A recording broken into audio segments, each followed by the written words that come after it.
Hello, everyone, and welcome to Honey Badger Radio. My name is Brian. I'm here with Allison, and this is Maintaining Frame. This Allison and me. 92. Women are turning away from the right, and why it doesn't matter. Where we're going to be looking at a video from our boy Carl Benjamin, aka Sargon of Akkad, who made a video that I guess, like everybody saw, making the rounds, called "Is There a Place for Women on the Right?" So we're gonna be going through that, and we're also recording here on Riverside, so hopefully this will be hitchless, but you know, you never know. So before we get into it though, Allison, maybe you should do the things. All Allison? right, I warn you that I am having a little bit of an issue with echo for some reason. The sound My echo cancellation is turned. No, it's not you. It's actually me. But I will do the things. So thank you for everybody who supported us. We are doing our monthly fundraiser. So once again, please go to feedthebadger.com/support. We're a little stalled out. So if anybody just take the time to put in $5, it'd be really appreciated. A little bit worried about it. So feedthebadger.com/support to make sure we can continue to do this content for the month. And also, if you want to send in a message, it's feedthebadger.com/justthetip, just to send us a message, tell us what your thoughts are on the subject of this, what we're going to be talking about here. I will continue to endeavor to fix this small issue that I seem to be having, and let's go. You know what? Shall we just start, or did you want to give your thoughts on this? Well, I mean, I watched it once. I agree with part of it, but I think that he's operating under. Well, I don't. Maybe we should just play it. Okay, I know that the audience is gonna get pissed, but we're gonna play it. There are parts of it that I don't think is completely wrong, but again, this is more of a reaction to the online trolling, because that's really what this whole Repeal the 19th thing is. It's trolling. Like, there's no way it's ever going to happen. Yeah, it's not going to happen. But for some reason, women are really upset because they're getting in their feelings over it, even though, again, it's not going to happen. Like, that's just not feasible. But it is funny to, to see them squirm and seethe over something that they would literally have to collectively vote in favor of to make happen. Like, how is this even trolling? It's like, you could put your fingers in a socket and electrocute yourself. Ha ha ha, ladies. But but what if I didn't do that? And all the women are like, oh my god, they're forcing us to put our fingers in the socket and electrocute themselves. And the fact is that I'm gonna just say this. I was listening to what Sargon had to say, and I'm like, dude, you were the one who said I wouldn't even rape you. You remember that? Yeah. Do you remember that whole kerfuffle? It's of the same nature as this. It is. I mean, there are some people who literally believe it, I guess, but nonetheless, well, anyway, let's just get into the video. I feel like we're going to be talking around something that we haven't heard, so let's play it. Carl, please don't ding us. I don't think he would, though. I've recently seen a great deal of discourse around the subject of the way that right-wing women are treated online by right-wing activists. And this has, from what I've seen, happened mostly on Twitter, which is rarely the best place to have any kind of productive conversation. What's worse is that the conversation about the right-wing conception of the romantic relationships between men and women is not mature, and is being undertaken by people who probably don't actually have all that much experience of them personally, and so have to go from the examples of others. I think that actually I do have some authority on this subject, and I have to say I would never talk to my wife in the way that I see right-wing men online speak to women that they view to be on their own team. But those women are not their wives. I wouldn't speak to my wife that way, but I might speak to, like, women that claim to be on our side but aren't in that way. You know, your wife is within cheek clapping distance. That's different. Okay. I mean, I debate with Lindsay all the time, though. Yeah. And sometimes we're not really nice with each other. It's fine. Yeah, like people are maybe a little bit too precious. And again, like a lot of this trolling that I see that women get upset about, I'm like, but think about it. Think it through logically. Like, for example, we just talked about the repeal of the 19th. Well, who's going to be repealing the 19th? The majority voter bloc. Well, who's the majority voter bloc? Women. Okay. Well, good luck with that. Good luck it's not happening. But it's not happening. But that it does what I think is good, that it is opening a conversation about what a vote is and what a right is. And I think that's the most important thing. That's the important thing, like, is that. And I think people getting all like, don't say that, we shouldn't have this conversation, don't be so rude. It's not helpful to pretend like this is not something that is affecting people. Like, women vote en masse, they vote as a block, especially if they're single, and they vote in their own self-interest, and it has an effect on who is put into power, what policies get passed, who is affected, whether or not we go to war, and we have, by the way, and it's not women, those women are not the ones that have to pay the price for that. It's the men that get sent off. It's the men. So like, this is an important, it's an important conversation though. Like, it doesn't matter how realistic it is. What matters is that something that we didn't really talk about before, the vote, as a right, which is how it has been commonly accepted, is now like on the table to be discussed. It doesn't matter if some people get rude. Who cares?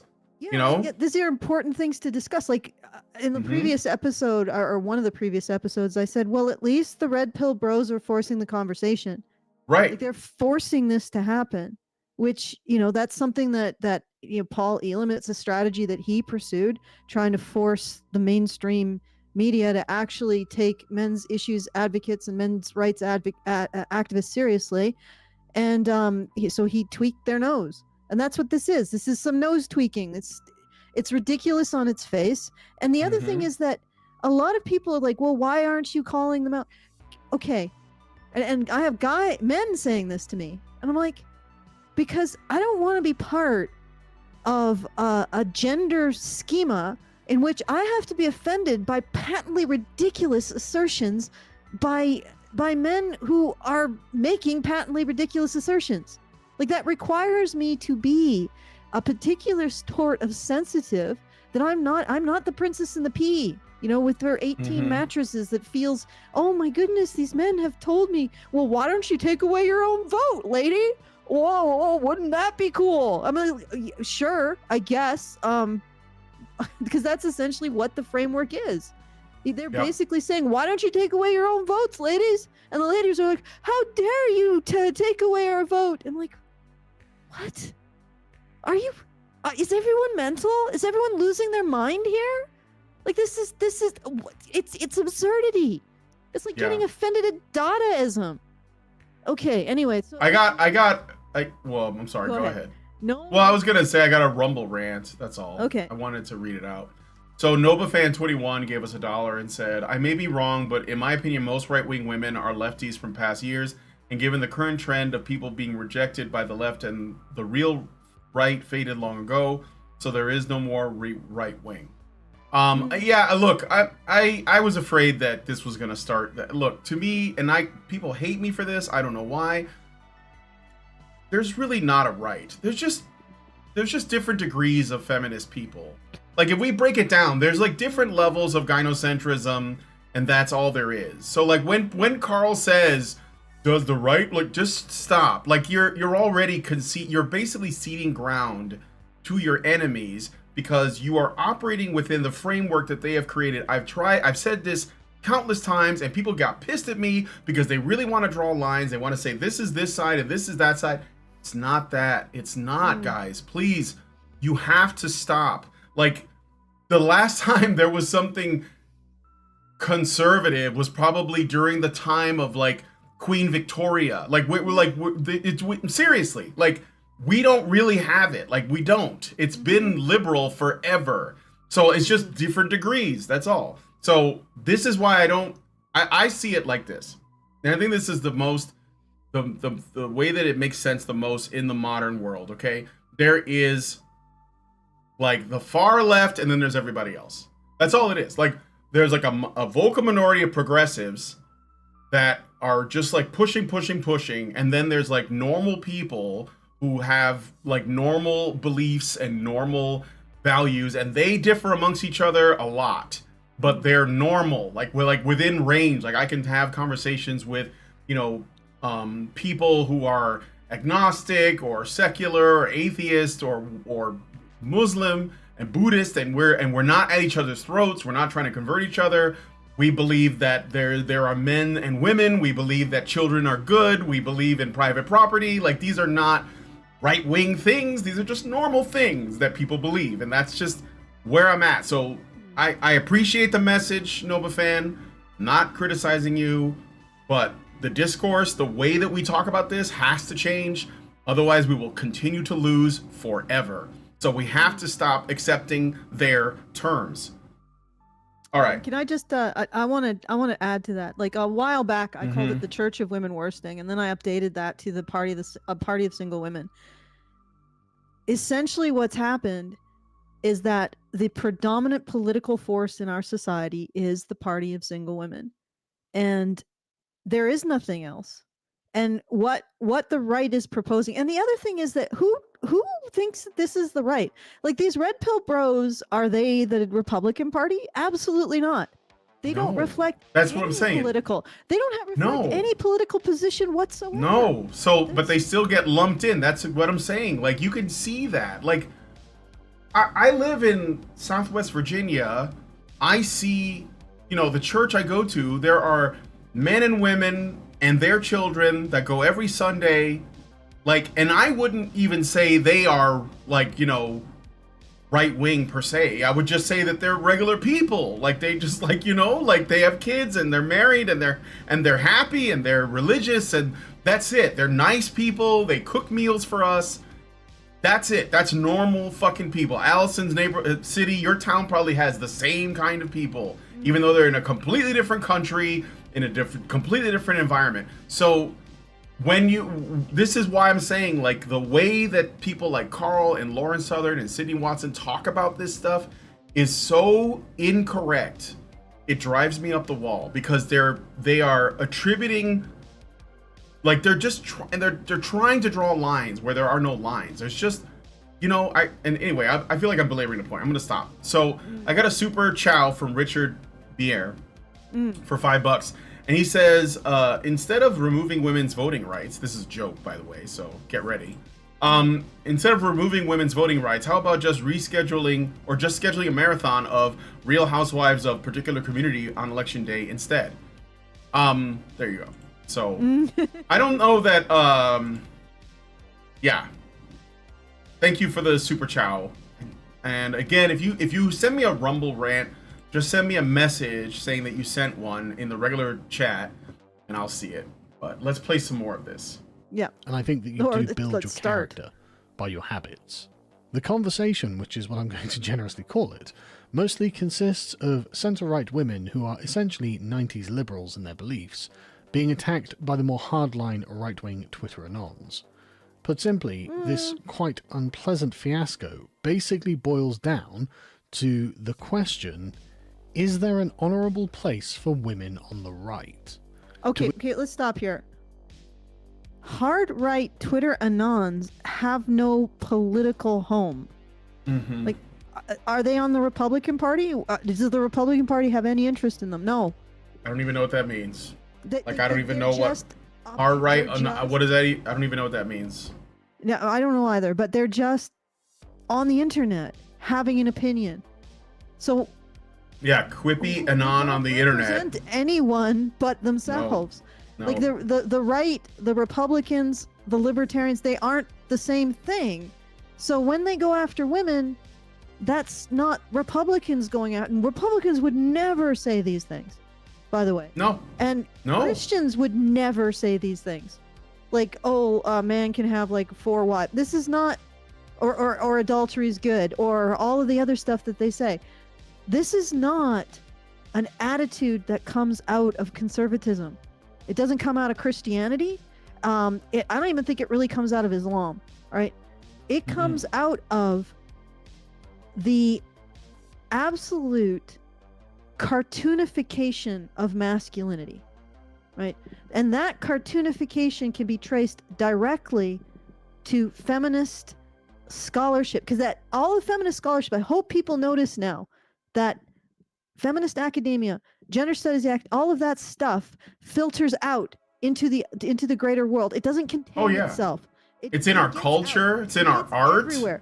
Yeah. This idea of what masculinity is, like in the previous video or previous stream that we did that sort of related to this, I said, who was it? That guy we were talking about, he said, Andrew Tate is a 14-year-old boy's idea of masculinity. Oh, Andrew Jimmy Tate Carr. is a feminist ideologue's idea of masculinity. And that's where it came from. Like people understand how much power they have over the culture. They also have power over how young men define themselves. So this cartoonish nonsense is feminist. Yeah, it's what feminists said men are.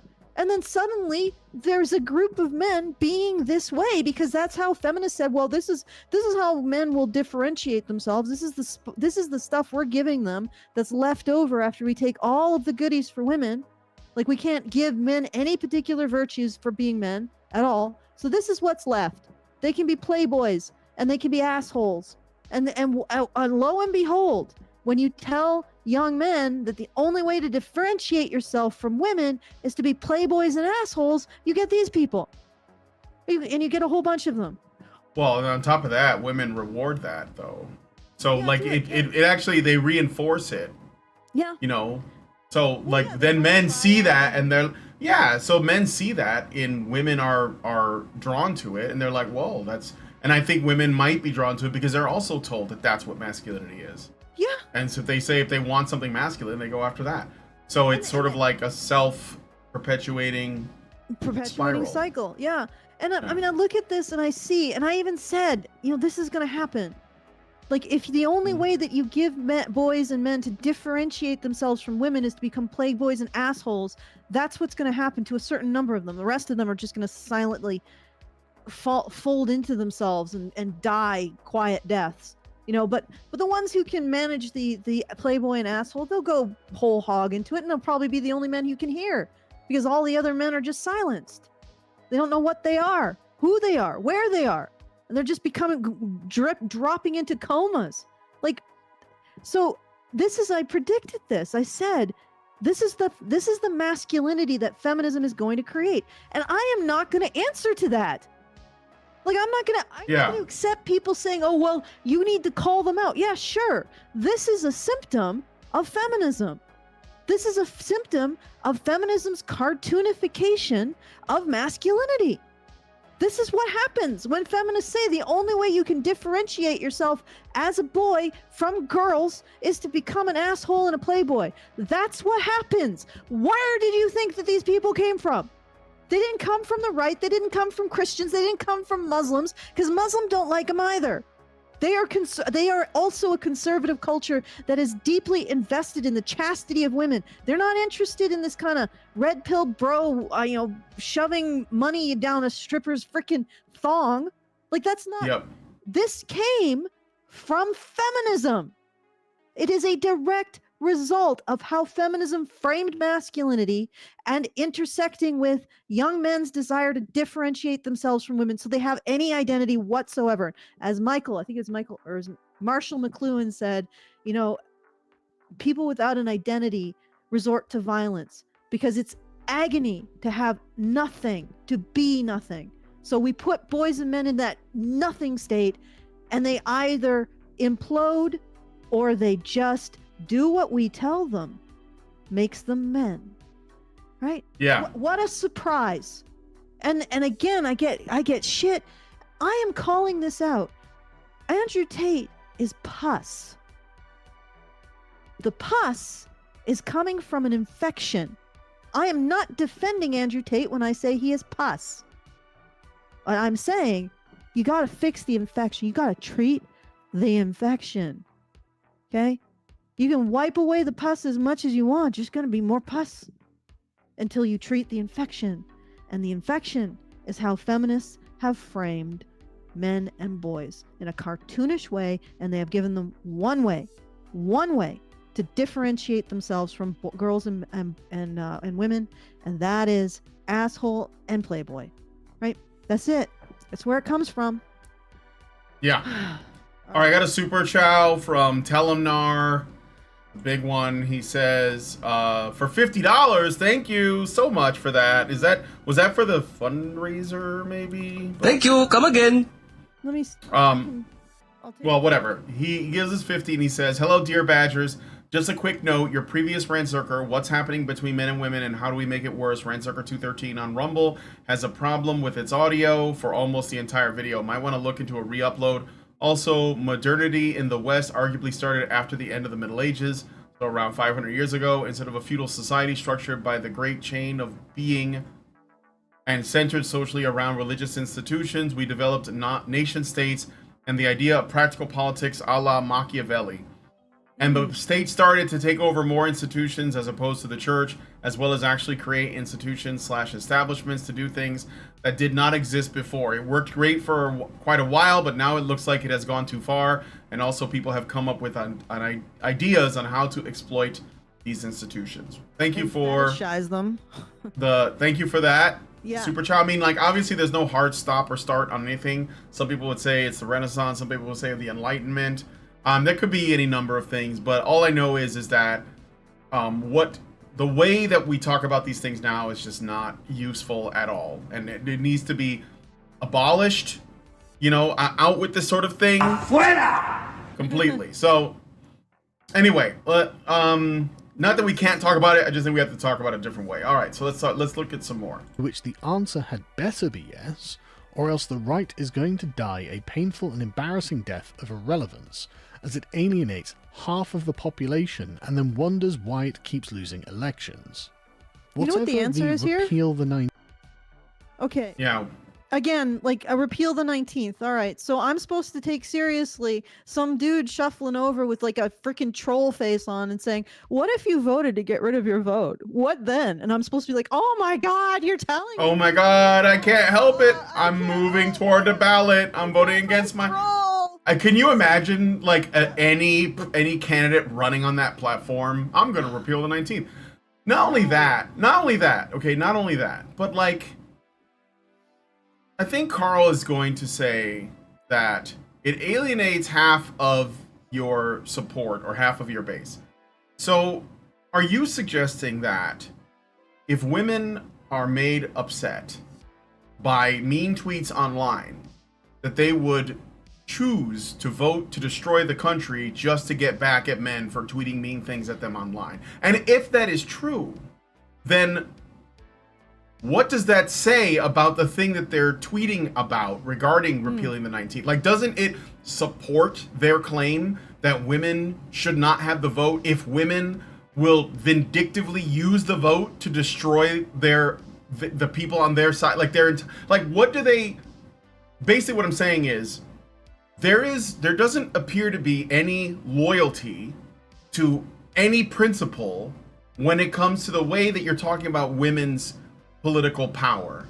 You're saying, well, women have political power, so we should be very careful not to piss them off because they might use that power to destroy us, instead of saying, well, why don't you use that power as responsibly as men do or expected to, right? So, like, this is what I'm saying. Like, do you see what's wrong with this? Like, do you see that well, I know you see it. I'm kind of talking to whoever's watching. Like, do you see that? Like, there was a guy. There's something deeply wrong with it. Yeah, yeah, very. No expectation of citizenship responsibilities. We got to tiptoe around women like they're the borderline mom in the room. Like, what the hell? Yeah. And I just wanted to say, okay, now I'm taking this from a completely different, and I know you have an anecdote you want to say, just put a pin in it. I'm taking this from a completely different perspective. He says the right needs to attract women, and we need to fix that, right? Okay, well, then become the Democratic Party. Like, the Democratic Party has molded itself into the buffet for single women. And the more single women there are, the more power the Democratic Party will have. And the only way that the Republican Party is going to attract them is to do the same thing, except maybe harder, right? And so, I mean, ultimately, like I said, we live in the monoparty of single women because both the left and the right tries to appeal to women as the largest voter bloc. And now we have Sargon saying we need to do that more. Well, okay, then this is what the right needs to do. They need to go ham into trans rights, like really ham, even more than Democrats. They need to say that trans drag queens should be able to tell stories to, they should have infants taken away from their moms and given them drag queens, like things like that. You got to go ham into supporting and nurturing and taking care of and restructuring society to create a cradle and a safe space for the monolithic victim class of the single woman. Like the whatever is triggering her nurturing maternal instincts on a political stage, you need to go ham into protecting those people. And believe me, the next group of people after the trans community that becomes the next victim, monolithic infant class for the party of single women, the people who make them feel like, oh, I got to protect this precious, vulnerable creature. I got to make sure that it's swaddled.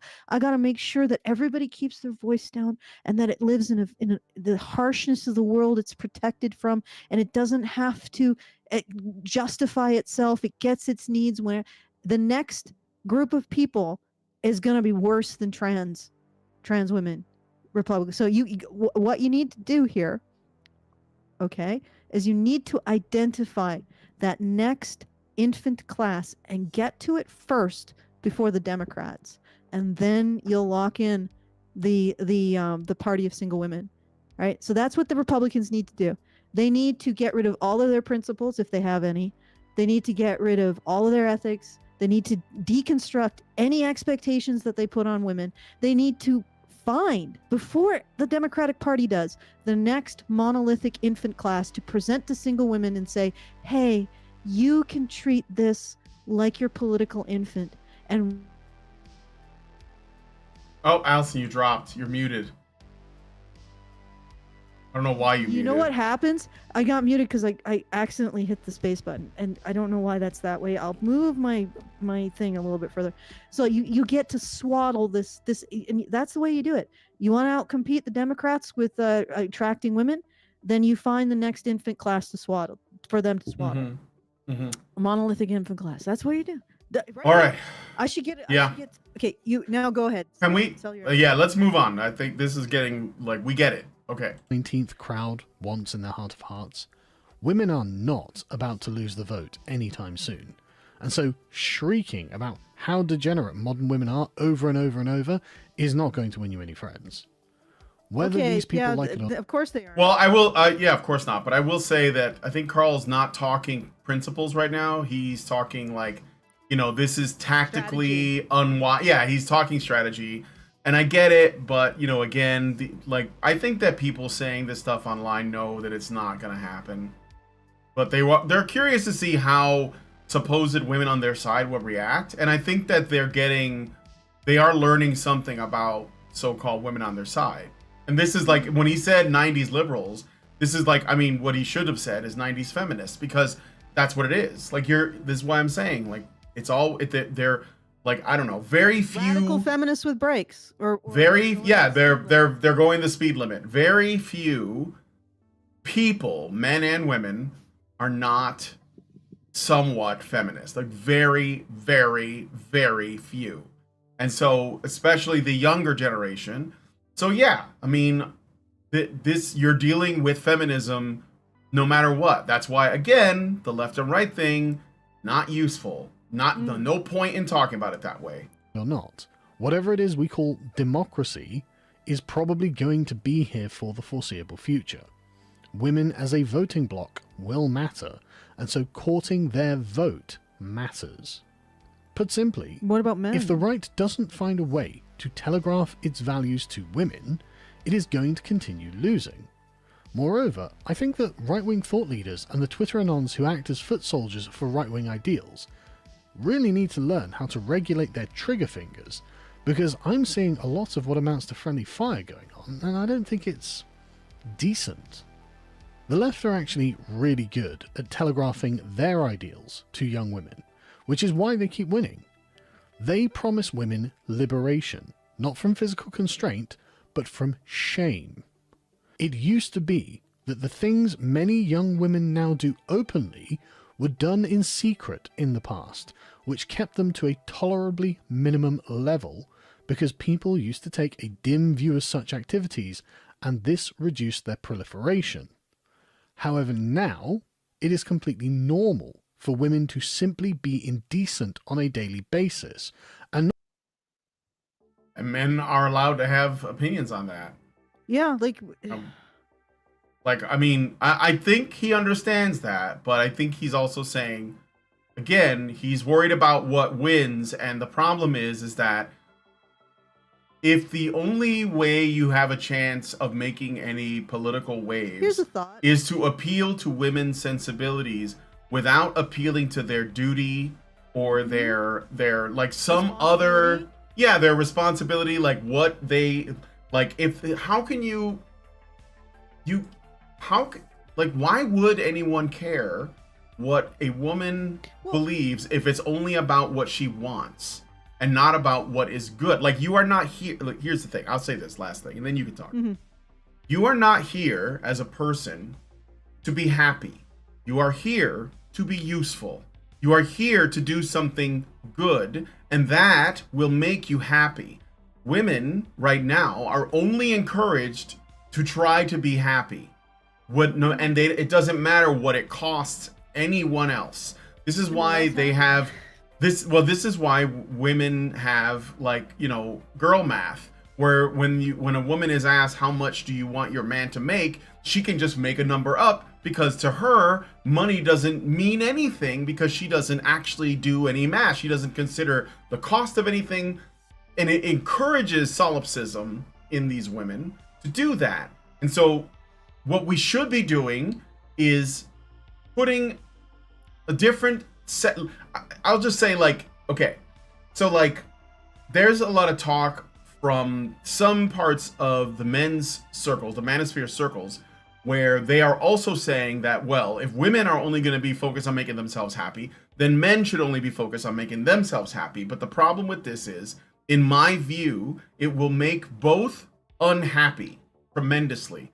And I think that if men pursue something that makes them feel like they are contributing to society in some way, they will be happier. And I would prefer to encourage women to do the same rather than focus inward, because they're going to be miserable. And you can see that in the data, that women are very, very unhappy despite being so totally liberated, right? So this comes back to what I think the point is.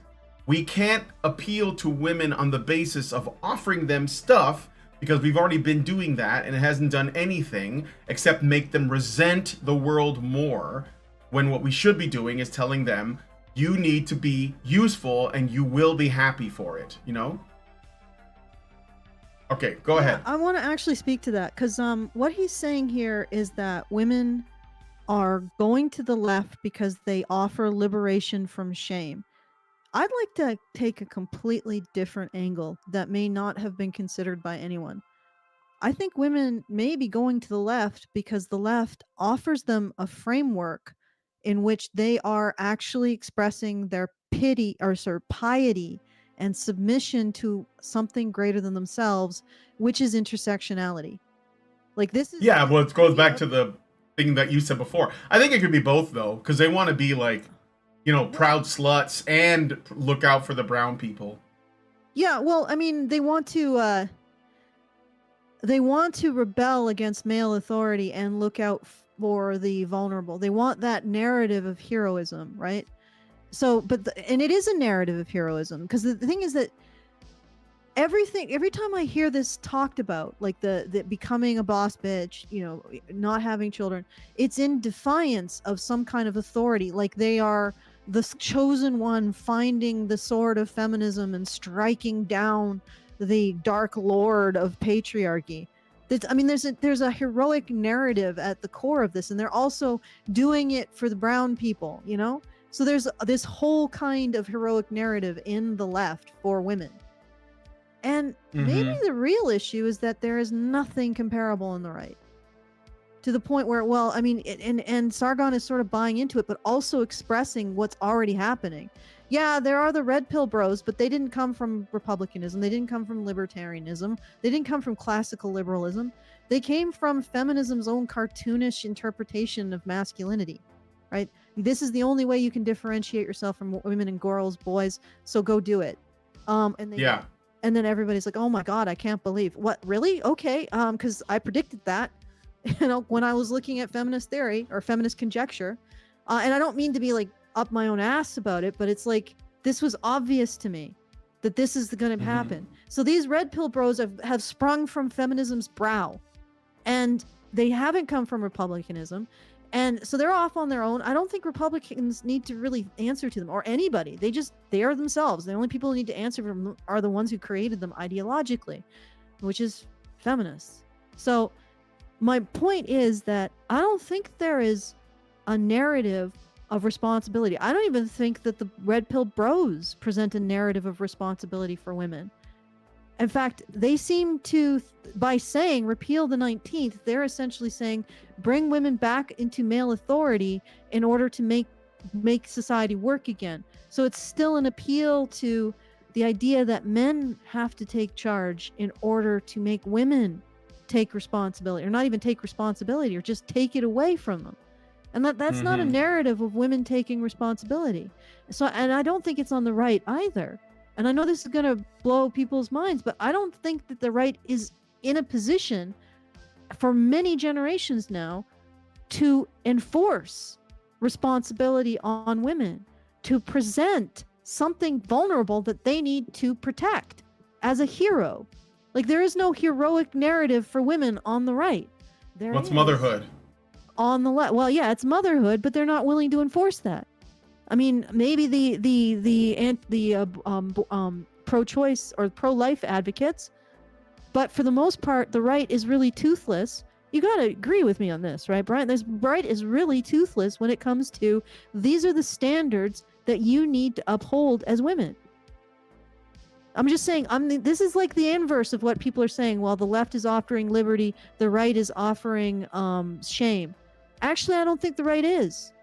I mean, maybe it's offering shame. Maybe the red pill bros who are not the right are offering shame, which I don't know if is really effective or helpful in this instance. True. I agree with Sargon on this.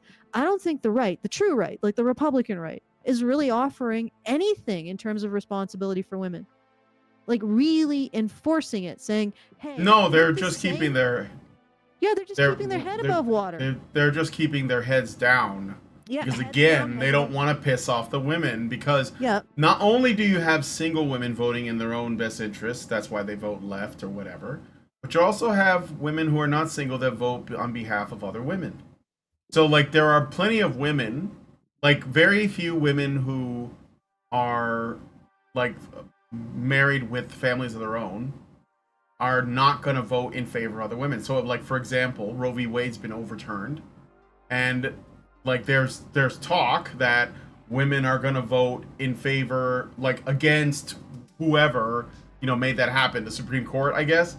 But like, it's being framed as something the Republicans did to women, and even women who never got an abortion will vote on behalf of the sisterhood.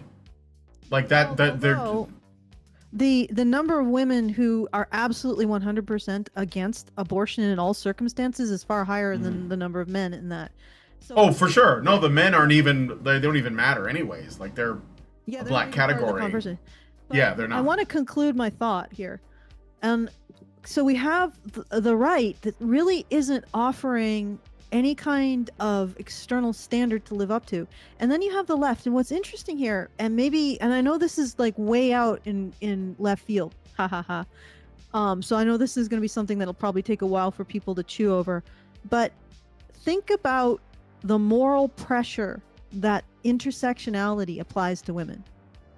Like, just think about it. Like taking a knee for black people, like submitting to opening up your spaces as a woman to trans women. You know, all of this is a lot of moral pressure that is put on women by intersectionality. Now, the right will look at that and be horrified by it because they don't agree with it. But if you think about it, that moral pressure that intersectionality applies to women in the left, there is no corresponding thing on the right. Like, there's nothing. The right doesn't put that moral pressure on women anymore. Maybe fundamentalists might, but it's fewer and fewer and fewer. So to get that sense of a moral schema external to yourself, women have to go to the left, because there's the moral pressure that isn't there anywhere else, in my opinion. Right. Because a lot of Christian communities, a lot of more conservative, have speed run away from saying anything to women. They've bought into this idea that men are less moral for the same narrative reasons as is embedded in feminism. Like, when you say things like men are responsible for rape, men are responsible for domestic violence, men are the violent gender, you take away their moral authority. It's gone. Poof. And a lot of churches buy into those frameworks, and they have for a long time. In fact, I would say that feminism marched through the church's weakness there. That's weakness in presenting men as being more fallen, more demonic than women. Like, women are more elevated than men. And I know that this isn't necessarily supposed to be the case, but in the case it is. It has become the case in a lot of, like, and I've had I remember a young woman who was part of a more fundamentalist church community who talked about this in her community, about how they would present men as being a danger to women. And then she would say, like, she questioned that, and she said, well, if men are presented in this way, how are we supposed to respect them? Like, we're also supposed to see them as, you know, like Jesus Christ, not literally Jesus Christ, but, you know, that they embody the spirit of Jesus Christ. And yet we're also supposed to see them as these kind of fallen, violent, immoral creatures. And she's like, well, how do you reconcile that? And I think that's the problem. The church creates this situation where it completely undermines men's authority by presenting them as morally lesser than women. And then they don't have that moral pressure that we're finding in intersectionality. And women are attracted to it because it's a place where they can express piety. It's a place where they can express moral submission to something supposedly greater than them. So I would challenge Sargon. I don't know if he even listens to us anymore, but I would challenge him to think about it in those terms. Instead of seeing the left as giving women more license, and sure, yeah, in some cases it gives license from the things that used to be expected of them in more conservative communities, which aren't anymore. But it also... Even liberal communities from the past, but yeah. Yeah, it also gives them a framework of heroism, a framework of submitting themselves to something to protect something vulnerable, you know? And there's no narrative of that anywhere else for women. And I'm not saying that it's a good narrative. It certainly is causing a heck of a lot of problems. But I'm saying that maybe we're looking at this in the wrong way. Right? And all right, I'm gonna play more. Oh, go ahead. I was gonna say, yeah, we should probably play more. You know what? I've yapped long enough, so let's play more.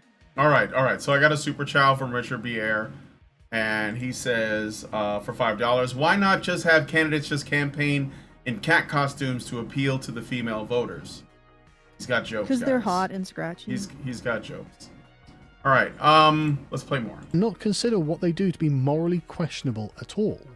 This kind of dress in the gym, for example, is practically a whore's uniform. Yeah! It is as maximally revealing as it is possible to be, advertising all the Where goods, did these as it pants were. come from? And when objected to, Lululemon. the person objecting... I remember, but when objected to... Okay. I remember being, like, going to the gym, right? and wearing clothes I suppose would be considered appropriate in the I never saw like, and that was like I haven't had access in the gym since 2007 or 2010 actually. I never saw clothes like this. Like Yeah, well, this isn't about these are not the. I didn't even know you could do that. Like, look, there's clothes made specifically to take photos of yourself for social media purposes. Like, they have, this is not just a simple pair of workout pants. They have like parts that are meant to tighten and enhance and lift and separate, kind of like bras. So they're Wonder yoga pants. Like, this is like a whole industry just for women, specifically women who like to go to the gym and like to take pictures of themselves. That's all it just feeds into that. I mean, how do they get seamless? Are we gonna get into the science of this? No, it's the way that they're designed. This like is they like are nanofiber. It's just like, yeah, it's like space age structure. Doesn't leave a lot for the imagination. I just didn't know pants could do that. It's like and they could be padded, and they're like sculpted. So, all right. Anyway, let's play some more. Becomes accused of being a pervert of some kind, as if perversion itself isn't widely celebrated. And that is to say nothing of what the not when men do it posts on the internet. Even the things that young women post that aren't pornography seem positively indecent. I can't even imagine how strange and bewildering such messaging is for young men who are just arriving into manhood. If women post this sort of stuff in public, what does it say about how they want to be treated in private? And it's hard to believe that the debauched nature of the modern woman isn't directly connected to the surge of red pill content creators, as this state of affairs clearly isn't fair on young men. All of the onus to behave decently has been placed on young men, while young women are encouraged to be as libertine as they please. While I wouldn't call them right-wing necessarily, many of the red pill critiques rest on traditionalist priors, which have been formulated into a set of principles extracted from the lived realities of the generations which came before them. The problem, when general behaviours are abstracted into principles to be dogmatically parroted at people on the internet, is that it all takes on a very artificial tone, and just comes across as mean-spirited. Twitter... Well, okay, so what I'm getting from this is that, and it just occurred to me that the way that women have approached the so-called liberation is to strip all of their expectations, but keep men's. So men still have to provide, and men still have to be faithful, but apparently they can love, pray, eat, love, eat, pray, love, eat, pray, love. You know, and they can do all. And I've seen articles justifying every single aspect of negative female behavior, and they do it by appealing to, well, men were allowed to do it in some far off Shangri-La, which never existed. This never existed. Men were never allowed to do this stuff, but they appeal to that in order to justify this libertine behavior. At the same time as it feels almost like they're doing it to spite patriarchy. And they're not even actually, they're not even like hedonism bought. They're not actually enjoying their hedonism. They're just doing it to spite someone else. And they're engaging in rebellion for the sake of rebellion. Yeah, for the sake of the without even a sense of what it is that makes you happy, which means that they are speed running away from their own happiness. But regardless, the point is that they are allowed to engage in all of this. This is all justified, while men still have to sign up for selective service. They still have to work. They still have to take shitty jobs in order to hopefully one day be able to afford a family. They still have to do all this. They still have to live in a society that doesn't give them services or recognize their worth when they're vulnerable. Like this is still all on men. And then and Carl acknowledges that. He acknowledges that. But then what we're seeing is the rise of red pill bros who are saying, wait, how about we do what women did and say, we're not going to take part in the male role, and we're going to expect all of these moral behaviors from you, but we're not going to apply it to themselves. So this is an exact through a mirror darkly reflection of feminism and what women are doing. And then suddenly we have to be worried about it because they're trolling with a ridiculous statement. They're sidling up to a woman with a shit-eating grin and saying, hey lady, what if you voted to remove your vote? What then? I'm like, And then she's like freaking out, and I'm looking at this and I'm like, nobody's gonna say the obvious here. We're all gonna go with oh my god, somehow this guy is gonna project his thrall and force her to do it, and we have to react to that. Like that itself is an insulting framework as far as I'm concerned. As a woman, that's insulting. For me, for people to expect me to get bothered by that. Well, it just goes to show how accustomed to not being even trolled women are. That when they are, they take it really seriously. It's like if a child is protected from in disease and infection and harm from the mother until they become and they're like a dysfunctional child, and they go out into the world and they catch cold, and it basically kills them because they didn't develop anything, right? They developed no resilience. Yeah, that's it. Like, in order to get upset at this, you're encouraging women to get upset at this instead of telling them, step back and think about it. Develop some mental resilience here. Instead of buying into this nonsense, why don't you just step back and use a bit of logic? Because it honestly is hysterical to get upset about this. Like, it's you shouldn't do that. It is. And the people on the right should be encouraging women on the right to, well, you know what? I don't want to speak for the right because I don't care. I don't care if women go to the right, but people should be encouraging, normal people who want an end to the madness should be telling women, step back, don't react emotionally, and think it through. Use your adult skills and just take a moment to think about what they're saying. Don't react to it. Don't blow up, because it is of the nature, and I don't know why Sargon's missing this. This trolling is of the same form as I wouldn't even rape you. Okay? You should not react to it. This is an opportunity to develop adult skills and self-regulation. Yeah, right. Okay, playing more. I just have to do it again. Hey, lady, what if you voted to get rid of your vote? Okay. Signed, Cat Turd. Okay, playing more. To warriors, browbeating young women who don't hate men for not being what amounts to willing domestic slaves is not exactly a winning argument. And the hyper-masculine way that this presents itself, I'm just struck by the fact that this is the exact reversal. Like, they're exactly reversing, almost like the whole women should abide by all of their old traditional role, but we should have liberty thing. What does that sound like? Why should I get upset at this? Like, I'm just like, this is shit. It dropped for a moment. Sorry, guys. Hold on, waiting for this thing to reconnect. I'm still here, but Riverside disconnected. I don't know why that happened. It'll just be a moment.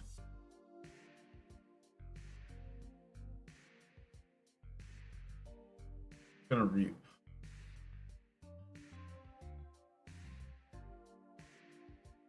fuck.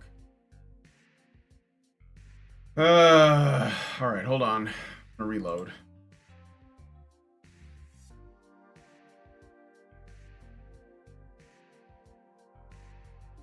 I'm just gonna go back into the studio, and I'm gonna re-invite Allison again.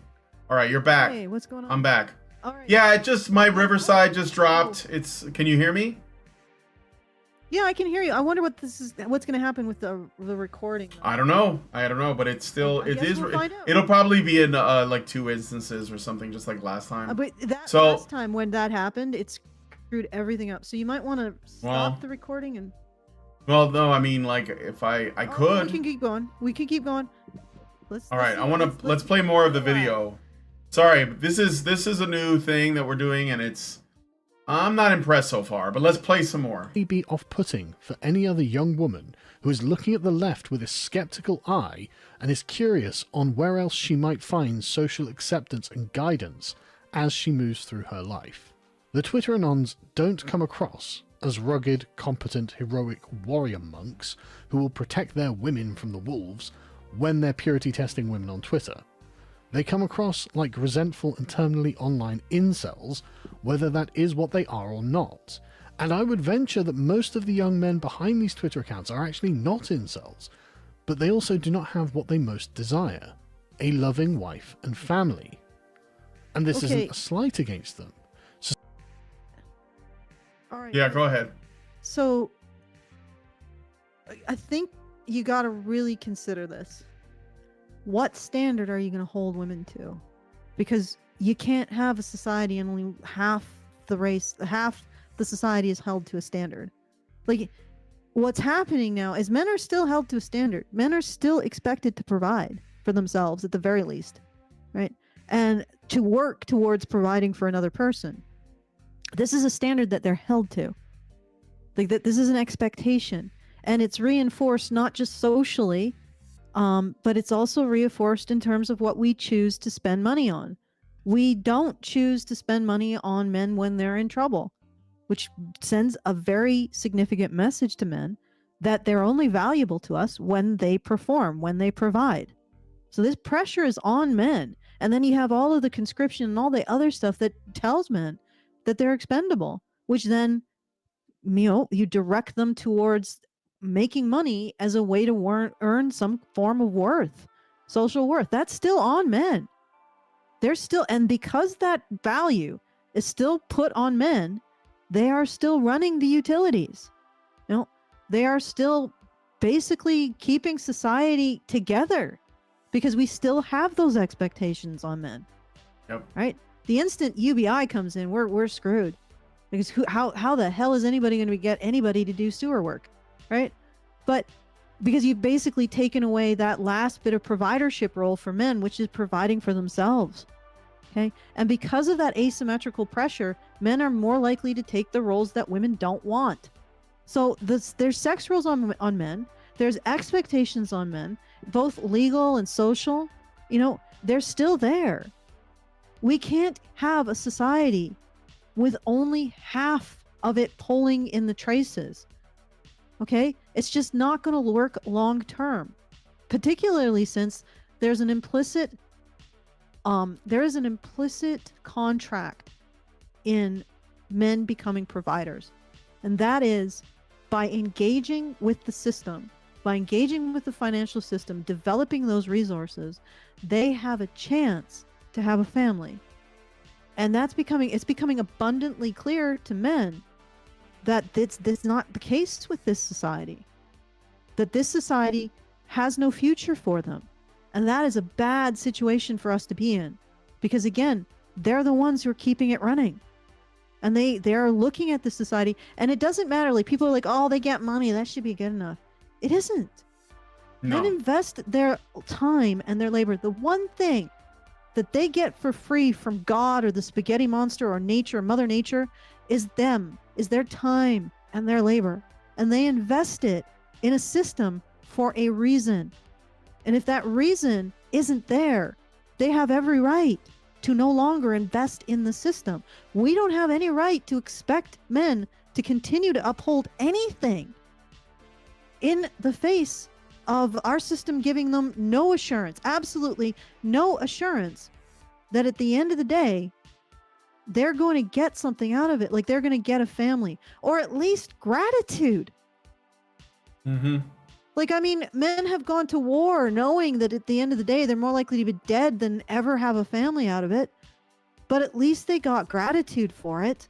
At least society said, you are a hero for this. We don't do anything. We don't reward it in any way. We don't even reward it with positive recognition, except, here at Honey Badger Radio.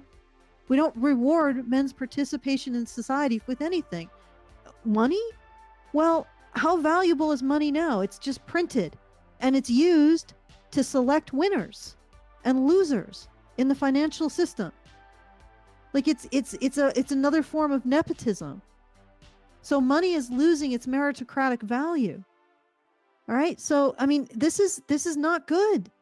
And you can say, well, we need to attract women to the Republican Party. Well, first of all, maybe what's attracting women to the left isn't necessarily the license. It's the responsibility for the vulnerable classes that the left identifies. But also, what is it? What standard are you going to hold women to? And if you are falling down the rabbit hole of we can hold women to no standard, right? We constantly compensate for women choosing things that are bad for them. You know, we're constantly giving them safety nets. I mean, then you're basically just the left. Or you're not even the left. You're the left without even a framework for women to take responsibility for something outside of themselves. You're like the super left. You're the super left. Well, the left and the super left. Okay, go ahead. I was gonna say that. So Carl was saying that. What would a young woman who is not interested in the left be like? You know, you might drive her away with this rhetoric. Again, this brings me back to what I said before. What that suggests to me is that women are not. If Carl's right, then the problem is that women are looking to see what these entities bring to the table, which is the thing that he was. Yeah, but this is the thing that he was against when guys would say, "What do you bring to the table?" And the problem with this thinking is that women shouldn't be saying, "What does this party have to offer me?" Women should be saying, "What do I have to offer to society?" This is the difference between ultimately the way that these men that he is talking about are seeing the world, because the expectations on men have not changed. So they're not saying, like, some of them are starting to say, "Well, what do I get out of it?" But mostly they're like, "Well, here's what I'm going to do." And women are, according to him anyway, saying, "Well, what are you going to give me?" And it's like, no, it's not about what I'm going to give you. It's about what you have to offer, because we're all trying to build something. If you want to live in a better world, then you can't look around to see who's offering you something. You have to say, "This is what I have to contribute." As a woman, there's your heroic narrative, right? What do you have to offer? So Yes. when I was at church this Sunday, we had Palm Sunday, and I'm telling you this because there was this guy that I don't know his name. He's one of the guys. He goes there regularly, and he's like this really big, tall, dude, like almost like a man ogre type. And I don't mean this as an insult. I'm just giving you a sense of this gigantic guy, right? And he's like got long hair, but he's like bald and on top, and he's got a big beard, and his eyes are a little bit crazy, but he's really like friendly and smiles often. He just has an unfortunate appearance, right? And he has a look, that like would scare people off if they didn't know that he was like going to church and he sings in the choir. He's like the gentle giant archetype. And I'm saying this because as we were leaving, he was standing by the door and he said goodbye to us. And he said, "How are you guys doing?" And we were both, "Oh, yeah, we're good, And I said, "How are you?" And he was like, "Oh, yeah, I'm doing good, he said something about, despite being a garbage man, he was like, "Well, I'm a garbage man." So, and I was like, "Don't ever," and I told him, I said, "Don't ever say that. Like, that is an extremely important job. And I'm very grateful that people like you do it." I had to make a point to say that to him because I don't think a lot of people do. No, and he smiled at me and he was like, "Oh, like, really?" I was like, "Yeah, dude, if you weren't taking out the garbage, we'd all be dead because of the disease that would spread." You know what I mean? Like what you do is absolutely important. And he's this garbage man, and I mean, he looks like a garbage man, but he was I was like, yeah, like, I'm sure that he doesn't get to hear that very often. So like that. Yeah, go ahead. Well, like you said, like you're right. It is, how are you to be of use? And here's the other thing. We have a lot to fix. And do you really want to appeal to women who look in the world in terms of what they get out of it? Yeah. We're rapidly getting to a situation where it's not going to be about what you get out of it, because we're not going to be getting much out of it. Like that's what happens when a breeding colony collapses. The productivity goes down. Yeah. And so what I'm trying to get at is I can tell you what appeals to me. I mean, I know I don't represent a hell of a lot of women, but maybe I'm somebody who's worth being appealed to, You know what I'm getting at? Like, and what appeals to me is a knowing that I'm protecting something. Right? Mm-hmm. Maybe this is why I see that when I look at the liberal women, I see what they're doing.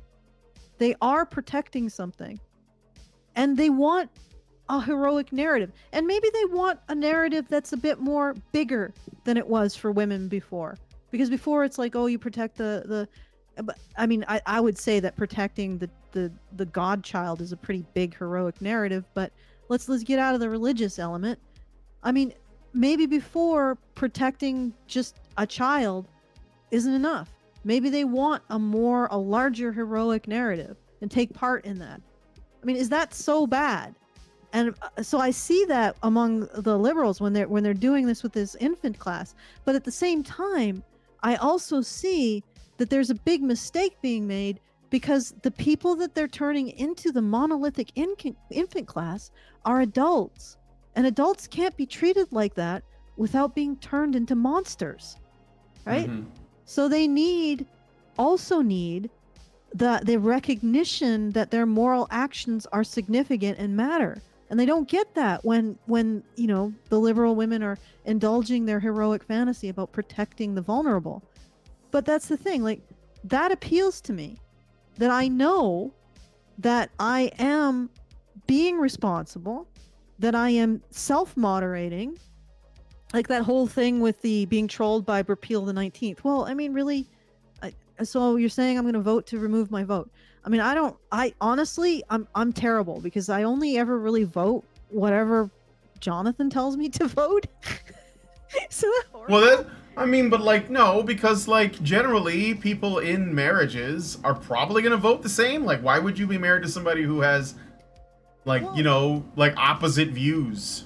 Well, so it almost, he's more concerned about that local stuff, right? Like I'm much like more, I don't know, maybe the big philosophical underlying picture. And he's like, yeah, but we got to vote for these people because they're not insane, and yeah, I'm sure. okay I just go with that. And yeah, so I'm saying in general, married couples vote the same.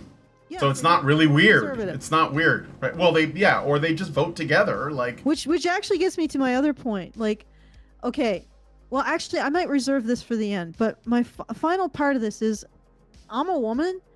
Should you not try to appeal to women like me? Because there are more than just me out there who are like this. We want to feel. We are attracted to that heroic narrative. At the same time as we would prefer something a little bit more rational and long-term sustainable than going after like the tiny minorities and trying to reshape society so that they live in a cradle. You know what I mean? Like, they live, all laws powder their ass and everything, and we see that as not being functional long term. But hey, maybe it'd be nice to have a heroic narrative too.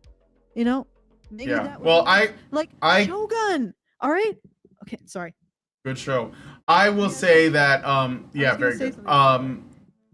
I'll save it for the end. I want to mention something about vainglory and women, mostly like liberal women, acting this way because it's more about how they are seen rather than what they do. But I will play more of this. Society is set up for them not only to fail, but to suffer in the process, to be humiliated, to slog through this is about men. A single white male dog's body, carrying the privileged minority classes above them while they are tongue-lashed by their burden about their privilege.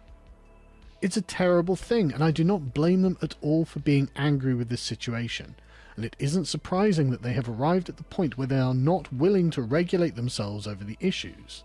However, it's unhealthy to see women as the enemy. I'm not saying that modern women are necessarily respectable, but acting as if women just need to be put into a Handmaid's Tale situation is not appealing to most of them. again, It's not gonna back to- happen. Again, it'll never happen. So this is kind of like you're responding to LARPing. Yeah, exactly. Like this is what I have to say. There was an individual in my comments who said something like, "Oh, these men are out there and they're saying that men are going to put us in our place." And I'm like, "Well, but that's in your framework.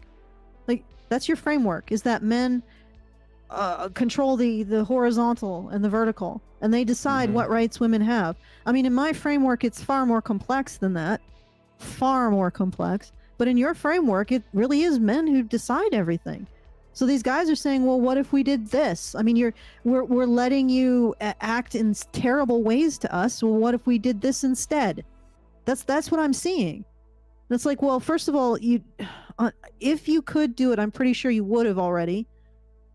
But if men could do it, I'm pretty sure they would have already. So it's sort of an empty threat. But also, it only exists in the framework that women are using to lambast. Like, he talks about tongue lashing, right? The framework of the Handmaid's Tale is a framework of tongue lashing men. And these men are turning around and saying, but what if we took away your rights? Because they're being lashed and abused by this framework.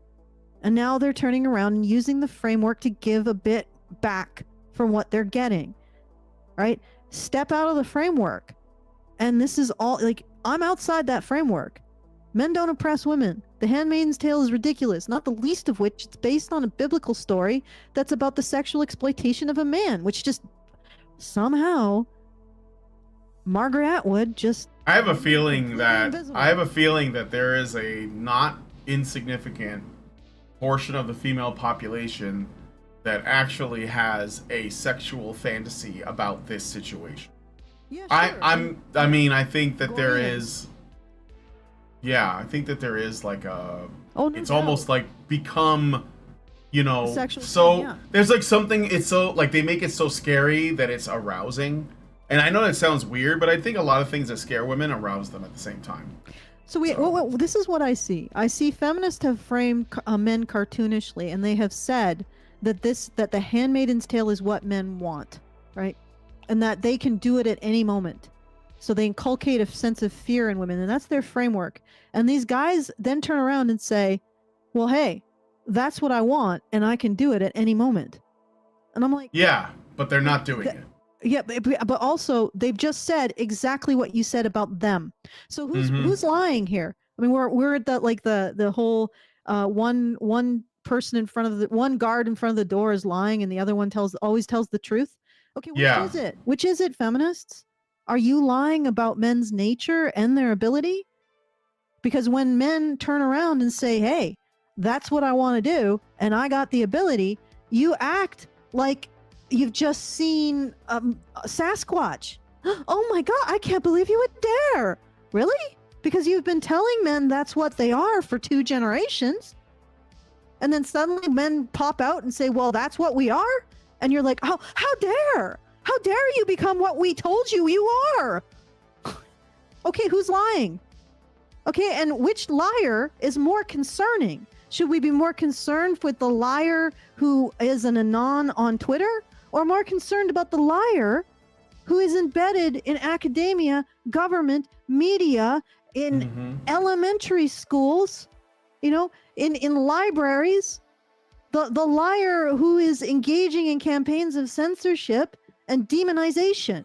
Like, which liar should we be worried about? Right? Yep. I've chosen the liar that concerns me most.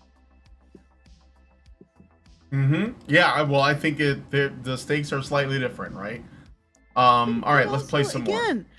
Before we go on, I want to drive this into the ground. Again, feminists said, when men want Handmaid's Tale, and they have the power to do it. And the Red Pill Bros stood up and said, we want the Handmaid's Tale, and we have the power to do it. And then suddenly everybody's running around with their head like a chicken with their heads cut off? Well, who is lying? Who's lying here? Right. Okay. Actually, and doesn't tend to bring them around to a right-wing way of thinking. And I really don't respect the argument that Twitter is a male-coded gladiatorial arena in which women have no business either. Whether it's true or not What? doesn't matter at all. Are you freaking Everyone kidding me? who wants to be part of the dialogue uses Twitter. If you want to have male-only spaces in which people can engage in verbal sparring matches, go ahead, but Twitter isn't a male-only space. It's a very, very public space, and Wow, if men had a space where they could like talk to each other, that's a really good idea. Very novel. Let's try that. Oh wait, every time men form a space, women invade it and destroy it and eat it from the inside out because they don't like the fact that men are talking to each other. Oh well, I guess we'll just not have that, and then men will just have to talk about whatever they feel on Twitter. Maybe, like, I don't know, maybe men shouldn't give a fuck about what women think on Twitter. How about that? How about if you don't want to hear what men have to say, you mute them, or you block them, or whatever the hell you do, but leave Twitter alone? How about that? It's a wild idea, I know. It's a wild idea, letting men talk to each other. Like, I mean, I'm sorry, but, like, I don't care that it's public. Look, forget it. I'm done. Okay, I just think it's hilarious. It's a really good point. It's a good point. It's like, well, sure, this is if there's a place for men to talk to each other like men talk to each other, that's totally legitimate and isn't going to be taken over by sweet baby ink and used to create a vehicle for their ideology. Sure, then you have a point. But here's the problem: there isn't such a thing, nor is there allowed to be such a thing. And also, yeah, what's the closest thing? Reddit. Yeah, like what do you want? You're calling to make the atmosphere on Twitter more female friendly, to make men moderate themselves based on women's feelings, right? Okay. Because red pill bros will drive women away from the Republican Party or the right, even though they don't really have anything to do with each other. Like, because look, if a couple like to me, this is what it looks like to me. A couple is walking down the street. Some doofus, like drunk ass doofus, starts to harass the woman. This is the red pill bro. Oh my gosh, what if you voted to repeal your right to vote, lady? And then she's like eyeing the man beside her, which is the conservative, the normal dude. Not even the normal dude, just somebody who wants women to be on the right, someone who wants women to be attracted to something other than men. See, do you get that? Like, that's the other thing that's really frustrating about this framing. I want the right to be attractive to women. Well, who cares? I want women to be attractive to men, or to attract men to be attractive to women. That's what I want women to be attracted to.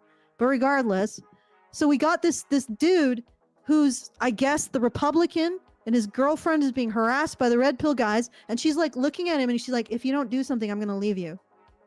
That's what this is, right? Mm-hmm. It has nothing to do, like, okay, fine. If you want to do that, that's fine. But that just makes you the super left. Like, yeah, but if without any sense of responsibility for women.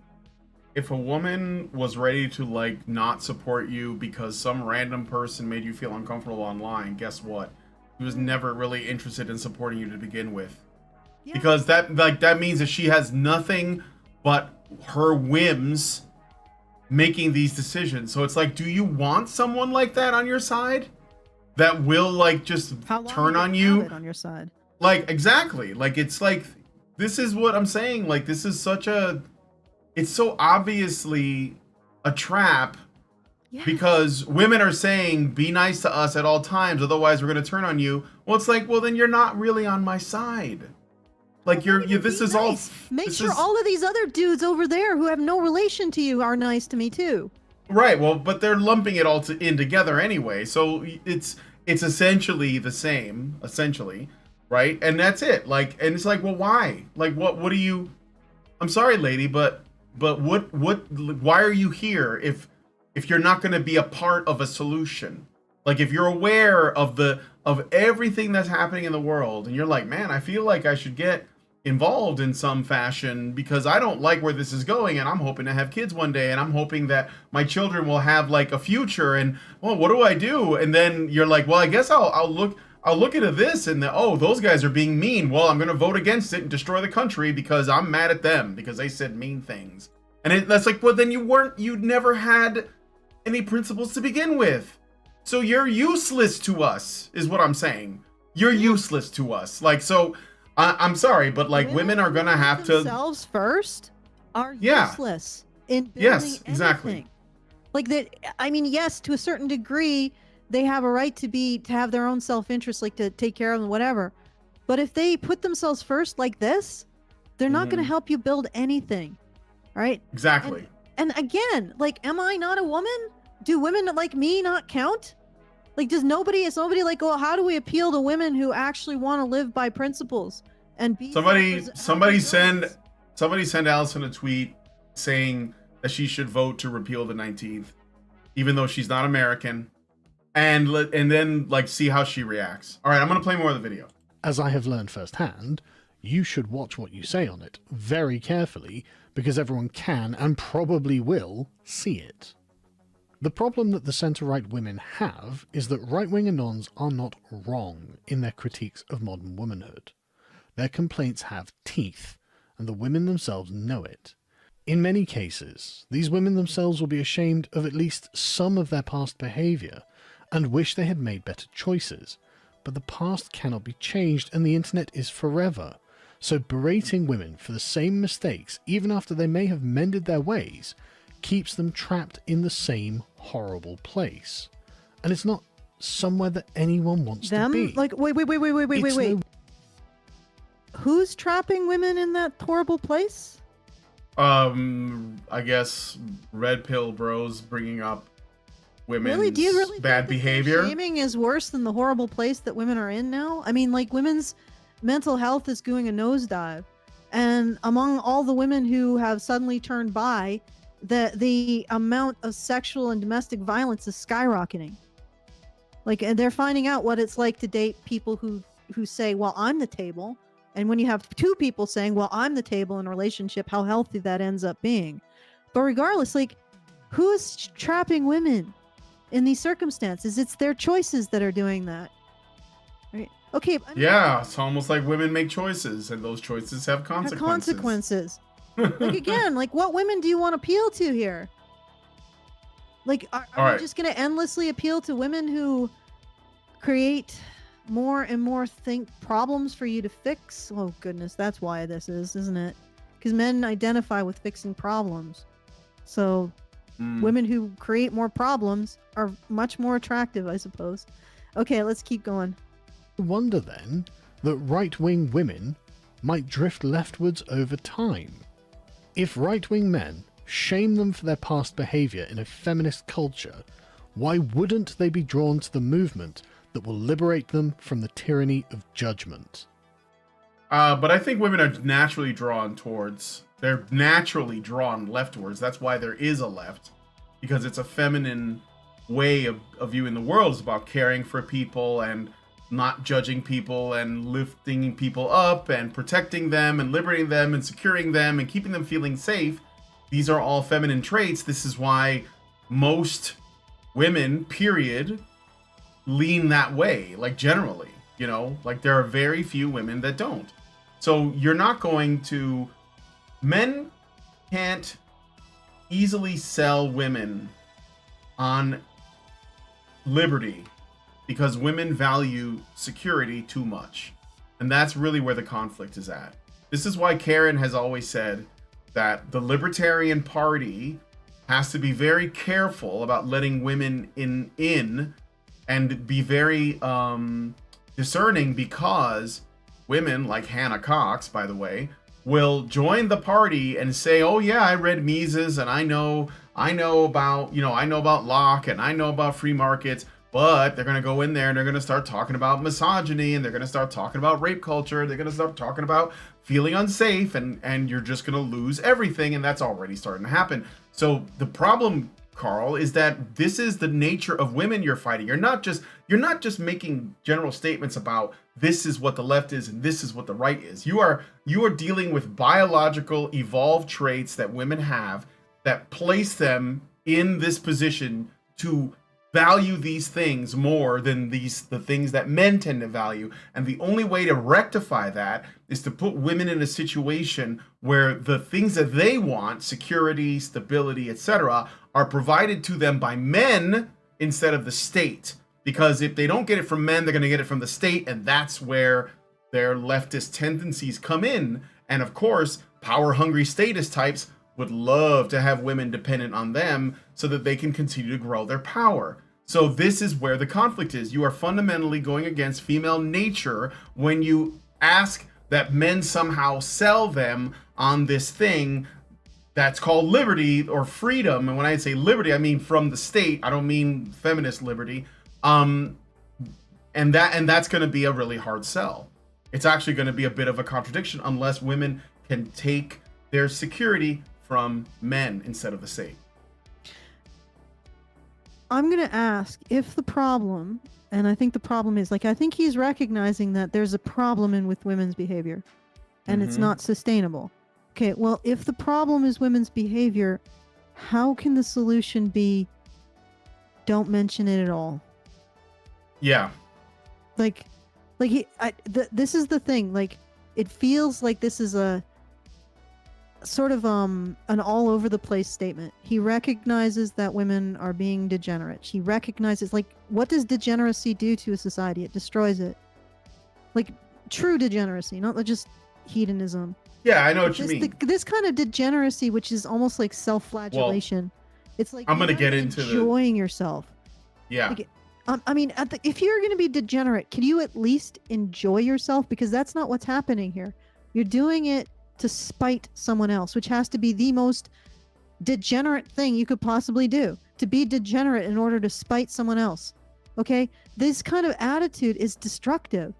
And even more, let's just set aside women's behavior, because I don't think slutty behavior is necessarily as bad as it could, as people make it out to be necessarily. But let's set aside that. The real behavior that's destructive, in my opinion, is that women have constructed a social milieu in which men no longer think they can be loved. That's what's really destructive. And if you can't call women out on that, well, you're not doing much of anything. Right? You're not doing much of anything. So you really have to ask yourself, what standards are you going to hold women to? Because from my look throughout history, if a society doesn't hold women to any standards, it doesn't last very long. Right? Yeah. It just doesn't. So we got to ask ourselves, what standards are we going to hold women to? And if this is the answer from the right, I honestly think that he needs to consider that maybe women are drifting leftward, because at least there is some moral authority over them, and that is intersectionality. Because if this is the answer to the right, well, let's shame them even less. Because honestly, if you think about it, just the red pill bro shaming, that would have been done by church communities like 30 years ago. Right? That would have been done by other women 30 years ago. That would have been done by general society 30 years ago. Like, they wouldn't have liked this behavior, and they would have been vocal about it. And now it's just red pill bros doing it. I mean, what are you left with then? You're taking every conservative value and saying, no, we don't have to actually overtly apply that to women or hold them to it. We can't punish them for that, because that'll push them left. So what are you going to be? You're going to become the left. Like I said, the super left. You're going to become the left without any kind of moral framework for women to live up to. They'll just be basting in this shameless void. Mm-hmm. Like, do you get what I'm saying? I know that I sound like I'm yes, the right. Yes, no. I understand what you're saying. I get it. I want to get through the rest of the video. Okay. Oh, that's what the stress is. Okay. The problem that the centre-right women have is that they can't simply live in the fancy play park of centrist liberalism forever, and at some point will either need to mature out of it or commit to it. And the right is making it very difficult to mature out of it and very easy Not the right. That's to just justify the red pill committing bros. to it. Mm-hmm. If representation does matter. And again, like 30 years ago, the shaming would have come from the general community. Right? Not the red pill bros. So what are you saying here?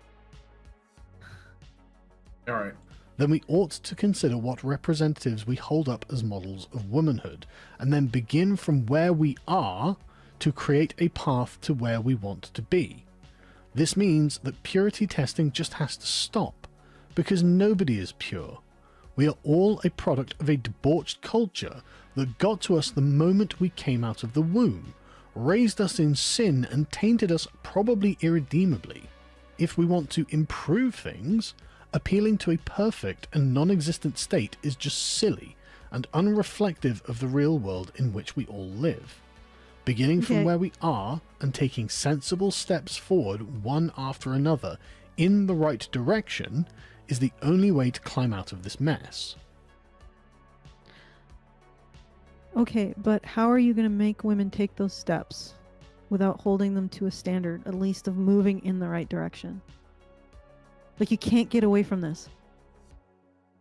And I don't think you... I think like, and again, I don't think that this is a purity test. I think that what these red pill bros would be satisfied with would be like a smidgen of humility from women. That would have been, I think that, like, that's like the beginning. You say, yeah, I was wrong. I know, crazy, but that's how it starts. Like, well, here's the other thing. Hey, the red pill bros are what they are. Like, they're just out there, and they're a product of feminism, essentially, and the social condemnation of men, and not giving them any way to differentiate themselves except become that.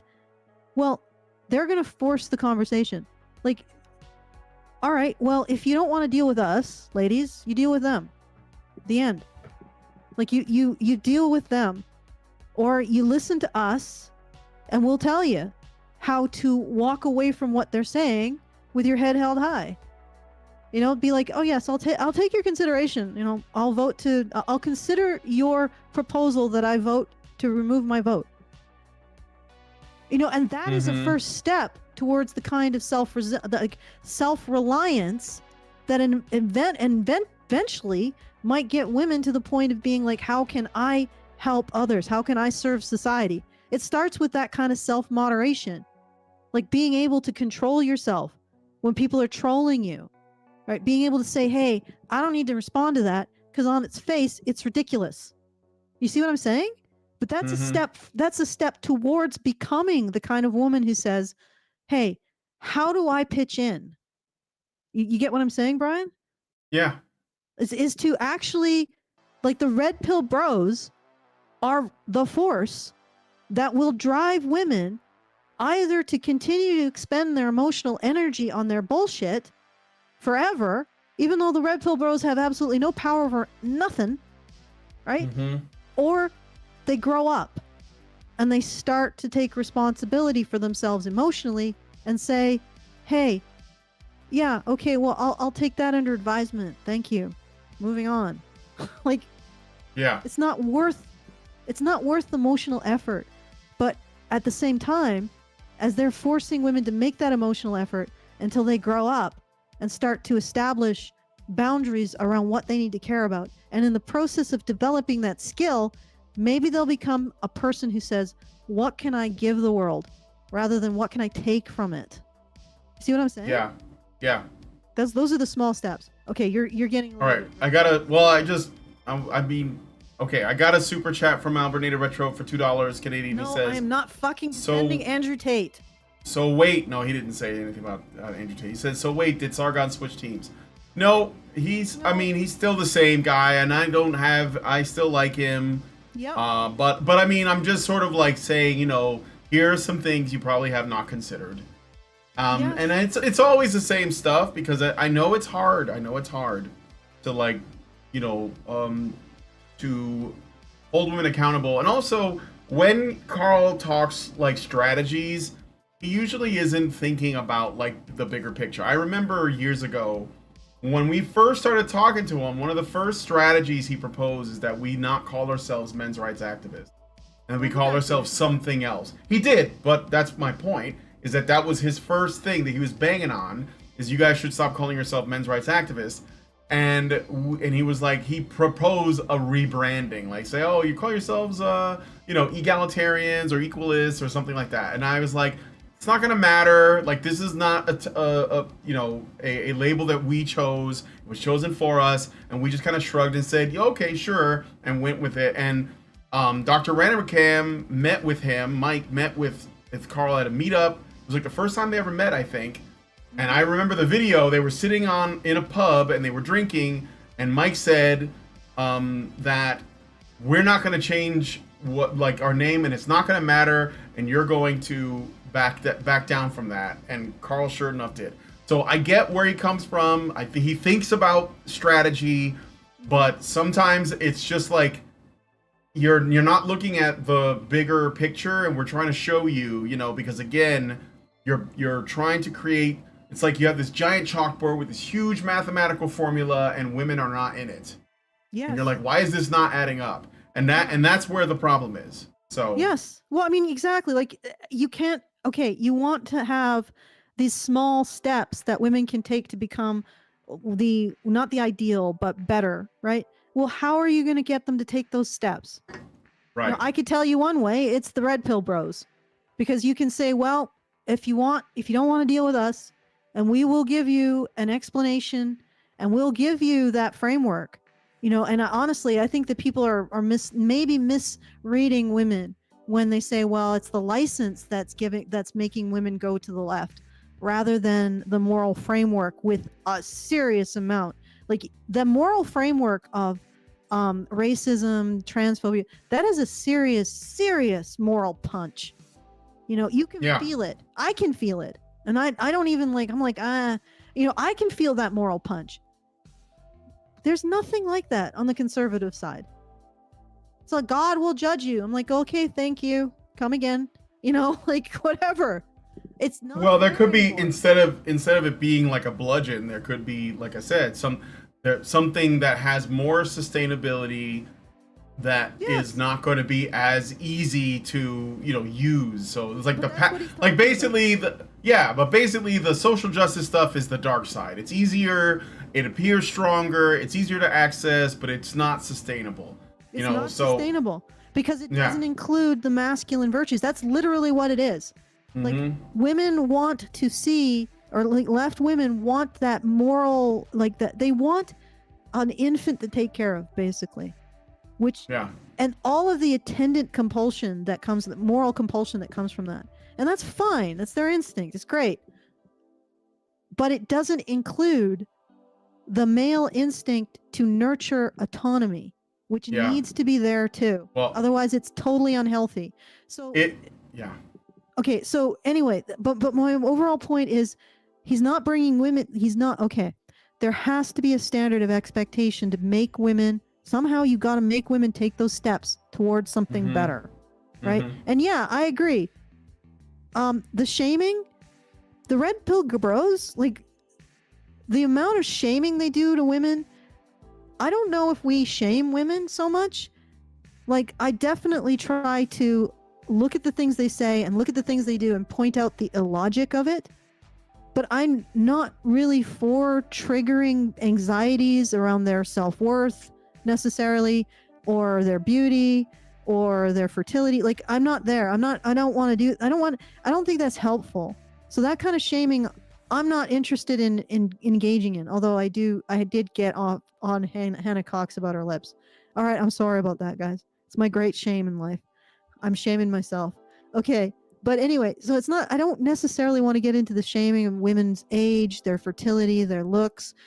And I understand that bad choices happen, but are you somebody who's ready to take the plunge into letting go of noxious narratives like men oppress women? Are you ready to do that? That's how I'll judge women. Because when you're ready to do that, that's a big step for women.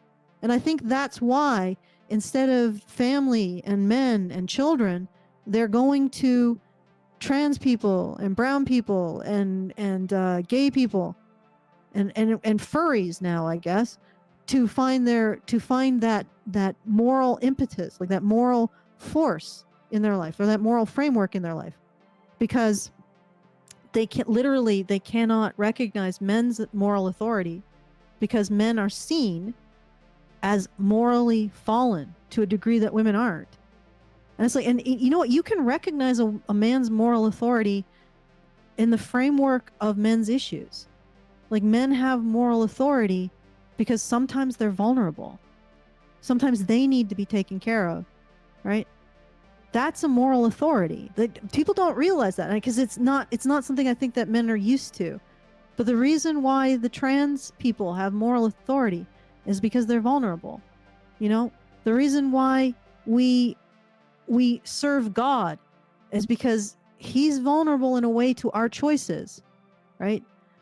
I think. Because if we make the wrong choices, he loses power, or Satan gains power. He loses power. I don't know how it works exactly. That's a lay interpretation. I could be corrected at any point if you want to, Brian. But I'm not going to say anything. It's okay.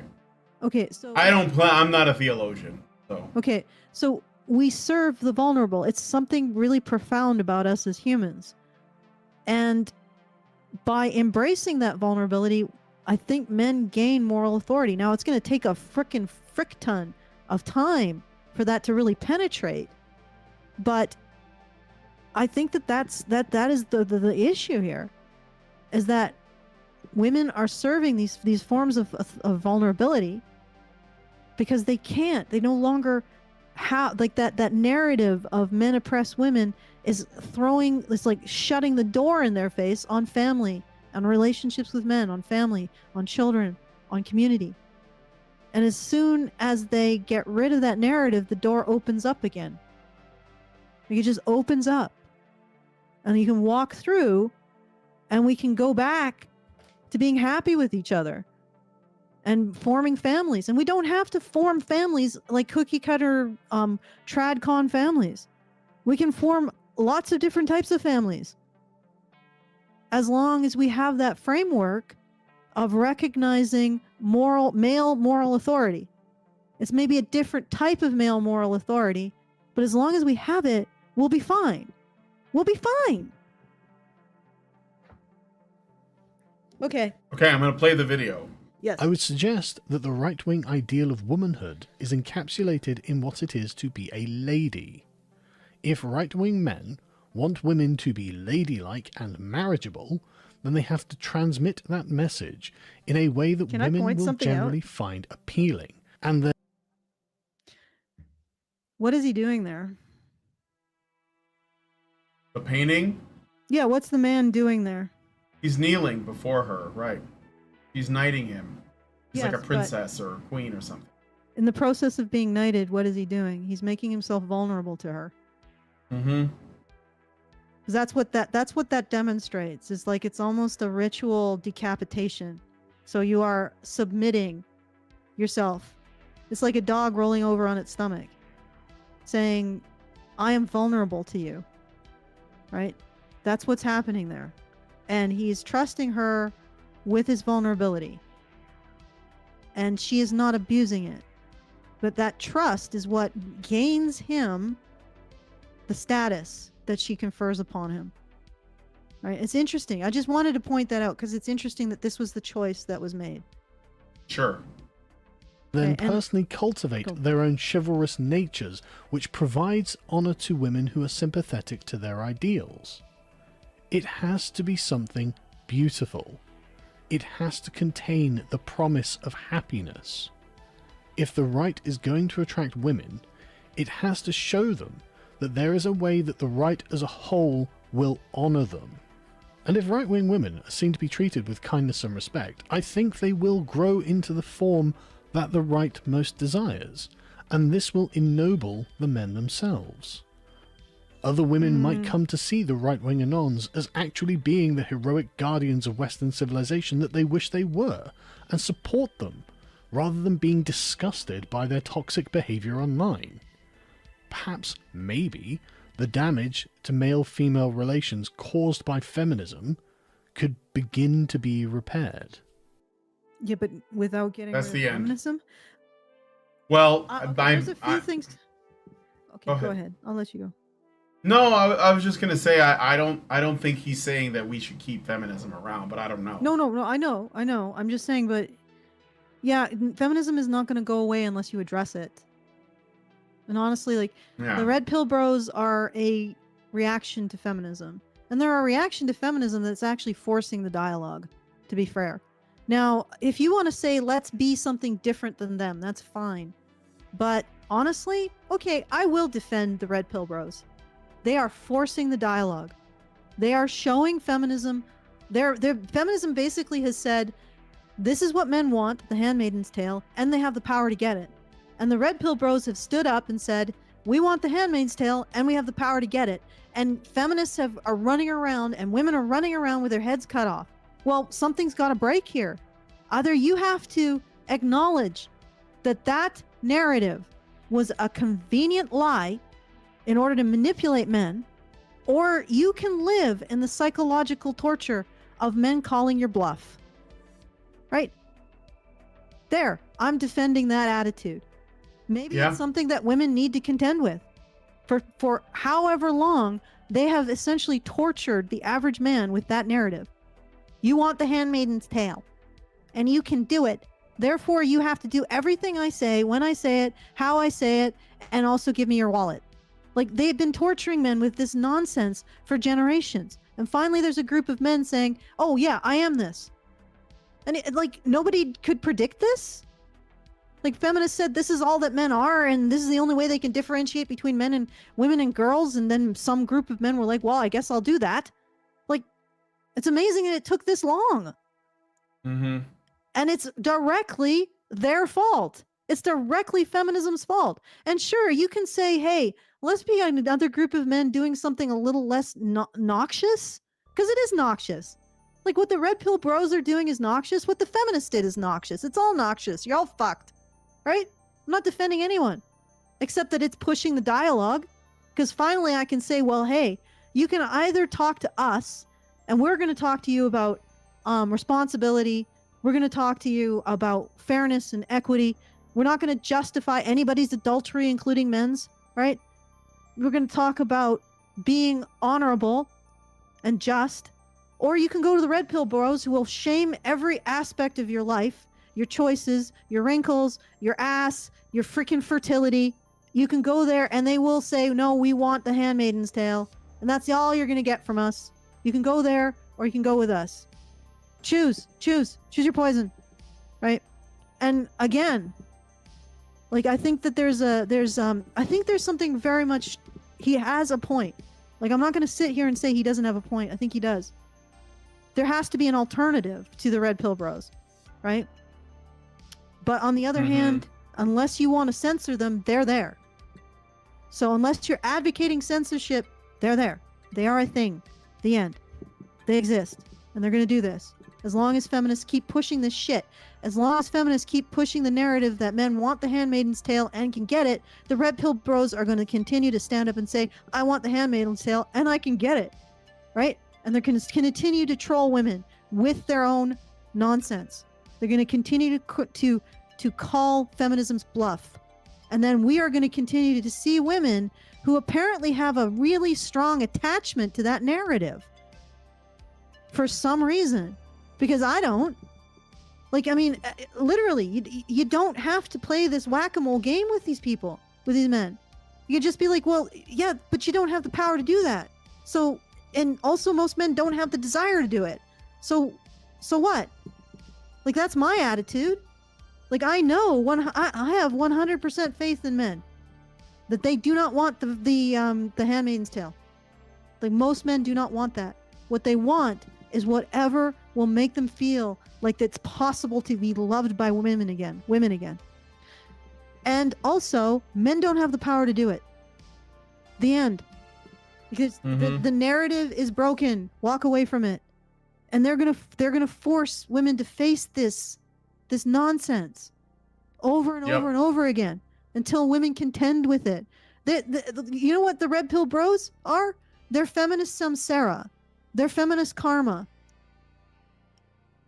And I don't feel like we should censor the internet, so they're there.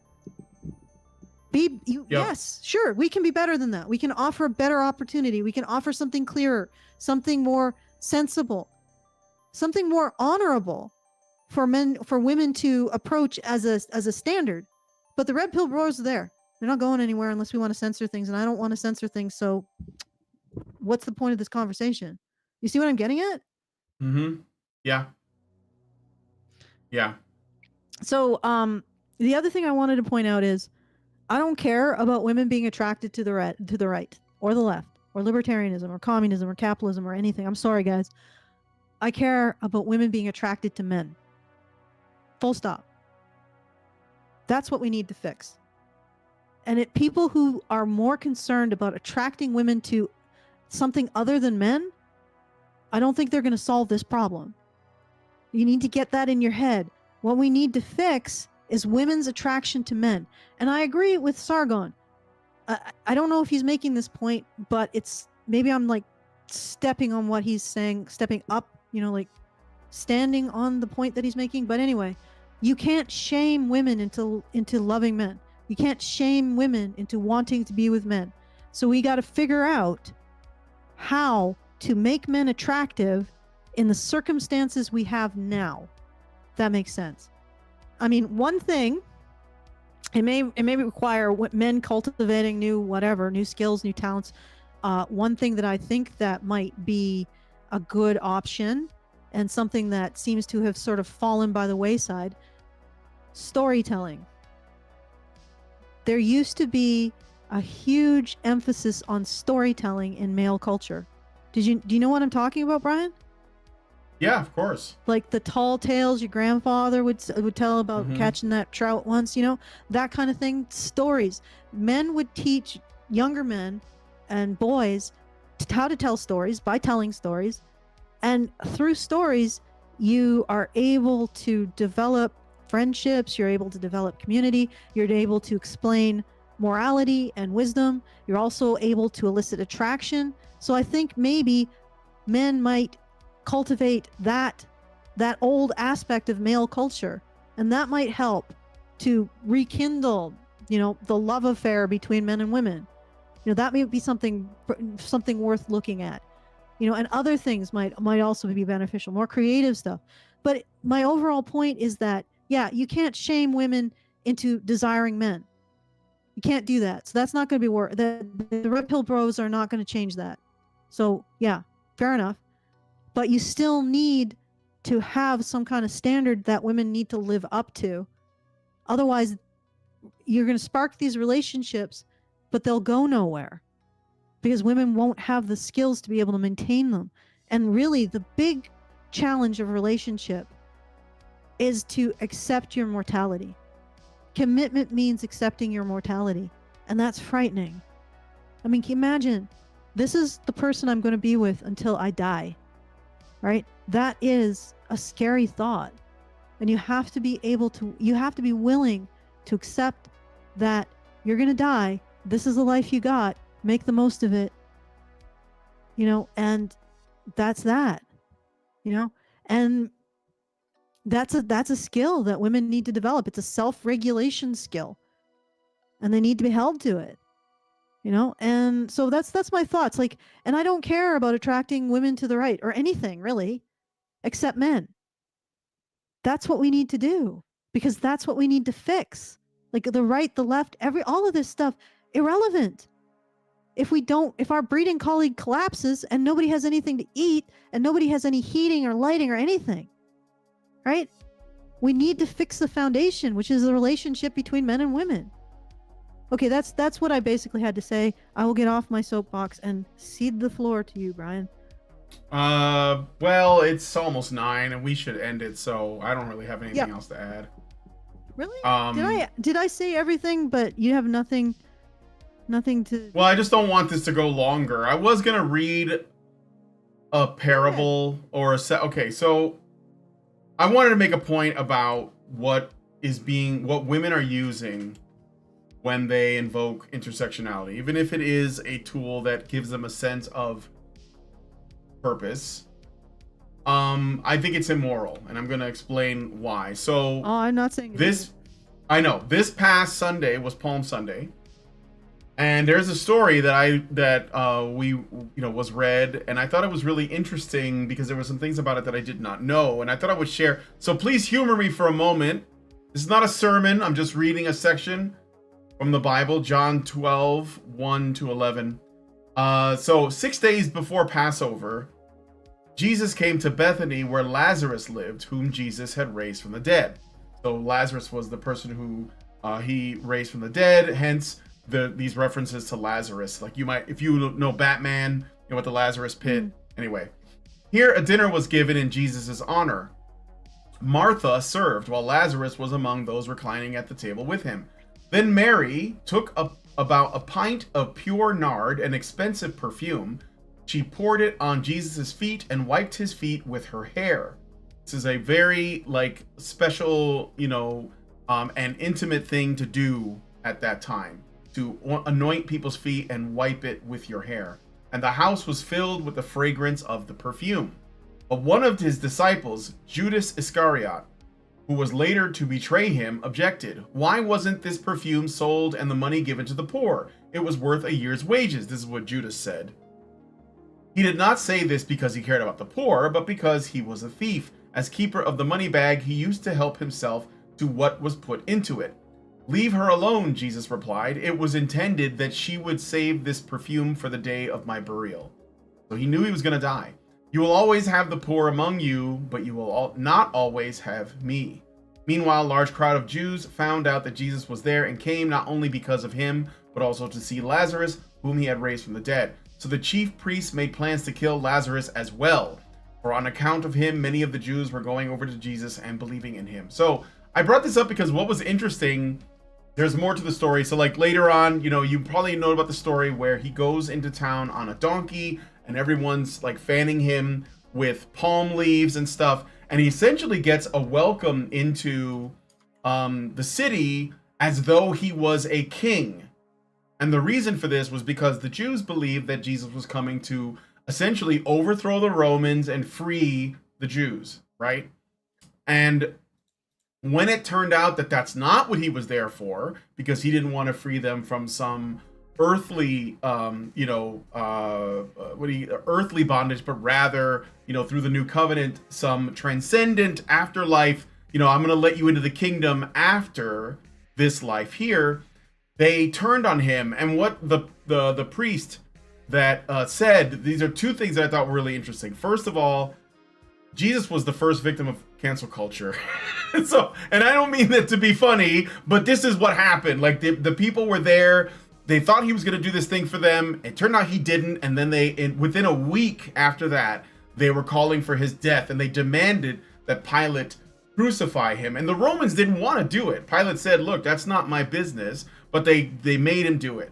So that's one. He was the first victim of cancel culture, or at least the oldest one we know. And the other is, this is really interesting. So what Judas did here, and it's important that it's Judas, because you guys probably know who Judas is, right? Mm-hmm. What Judas did here was he said, hey, you have this really expensive perfume and you could have sold that for a certain amount of money and given it to the poor. Why didn't you do that? Right? And what he was doing was he didn't actually care about the poor. So this is another thing that's really interesting, because Judas was using what is called weaponized compassion. This idea that, like, if you feel this way, you should be made to do this thing for these people. And this is interesting because our priest said this is social justice of that time. So Judas was saying, look, I care about poor people. You take that, you should sell it and give it to people. Of course, Christ said no, because she chose to do this for me, because, you know, like, I'm not going to be here. The poor will always exist. He said the poor will always be among you, right? This is true, right? There are people who are suffering in the world.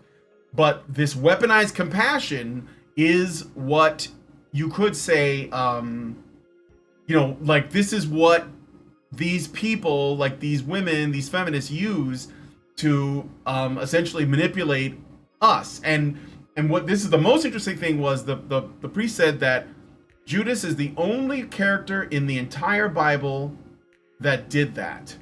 The only one that said, hey, you should be doing this for these people, like essentially engaging in weaponized compassion. And he said that it's very important that it's Judas that's the one that did it. So I just wanted to give you guys that to think about for a moment.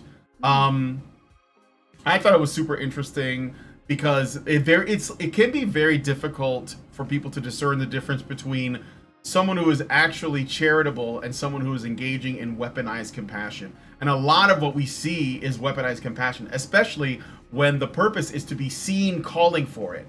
Like, I want you to know that I care about this group of people because I'm making demands that you like do something, right?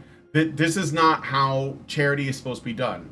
You know, there's the saying, don't let the right hand know what the left hand is doing. It's like, if you're going to do things, do it without any announcements. Don't tell anybody you're doing it. Just do it, because otherwise it's vainglory. It's like you want people to know that you're a good person, so you're doing it loud. This is virtue signaling. So these are like all these things that we're seeing now. They're very old.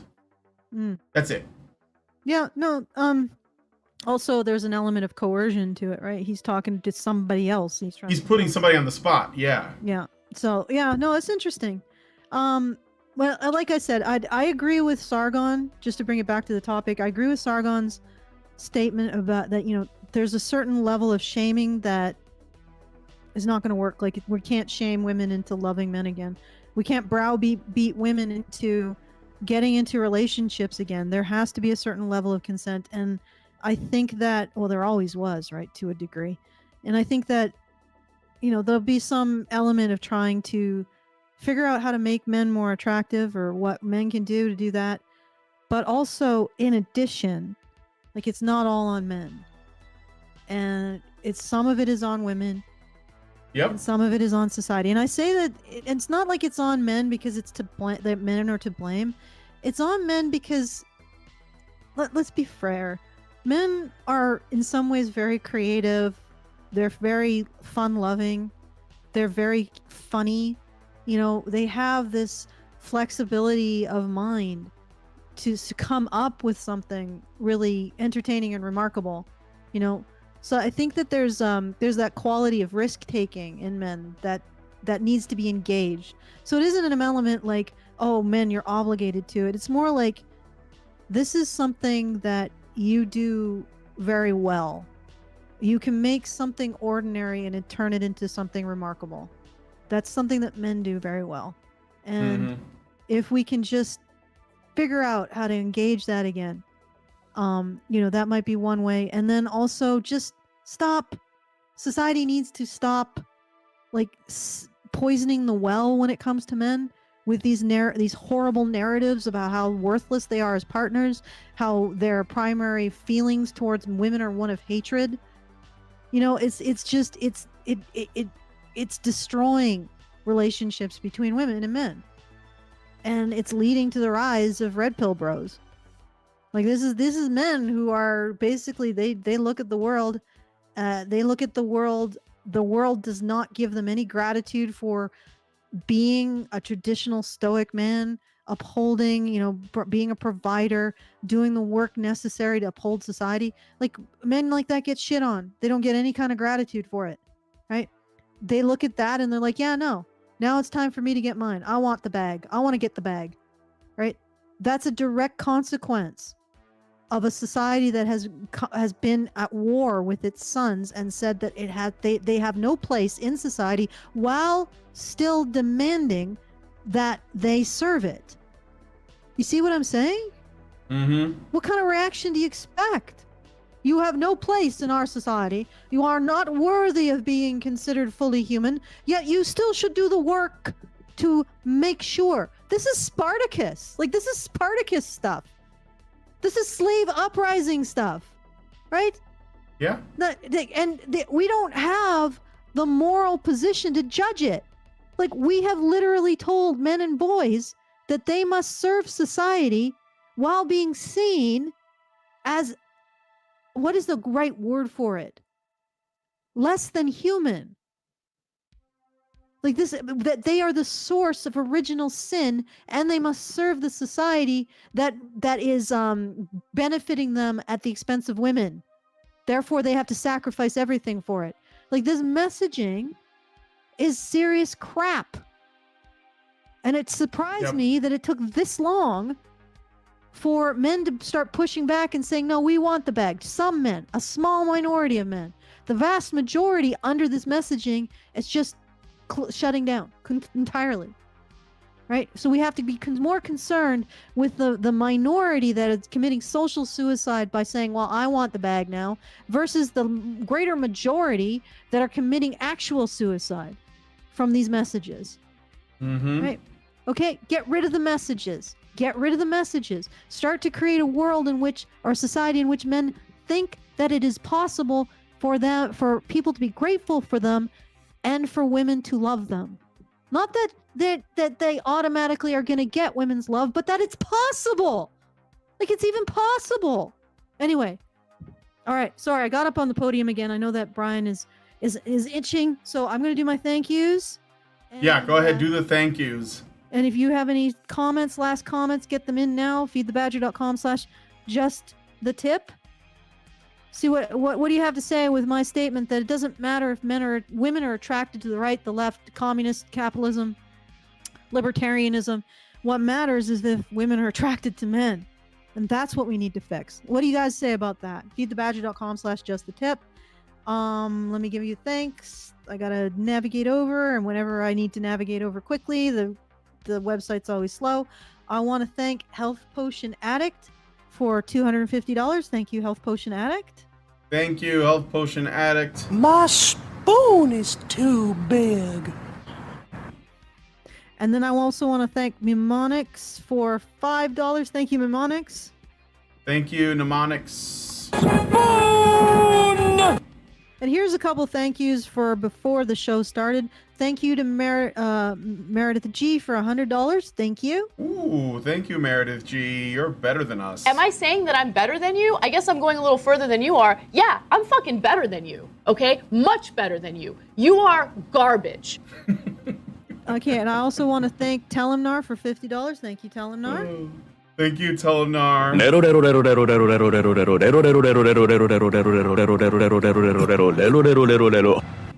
Okay, so what we're at is we have less than 2 days left. Let's see what it says. Yeah, it says 2 days, but it's a bit less. And we are at 3,895, which means we have 1,795 to go. So please do help out because we got a bit of a ways to go, not too much time to get there. So feedthebadger.com/support if you want to join our very generous supporters and make sure we can continue to give you this content that recognizes that, yeah, it's not, women don't need to be attracted to the right or the left or anything. They need to be attracted to men. And we need to fix that because that is the foundational issue that's causing all the problems. And when those problems start to cascade, ain't no one going to be caring about whether or not women are attracted to X political party. So anyway, if that's a message you want to get behind because it's a critical message to make sure it doesn't disappear, go to feedthebadger.com/support and help us out for the month. And if you want to join us when we do in the next after show, feedthebadger.com/subscribe. Anyway, okay, back to you, Brian. I'm done. Okay, well, if you guys like this video, please hit like, subscribe if you're not already subscribed, hit the bell for notifications, leave us a comment, let us know what you guys think about what we discussed on the show today. Let me just make sure I didn't miss any super chats or super chows. Let's see. Yep, and that's it for that. And please, please, please share this video because sharing is caring. Thank you so much for coming on today's episode of Maintaining Frame, and we'll talk to you all in the next one.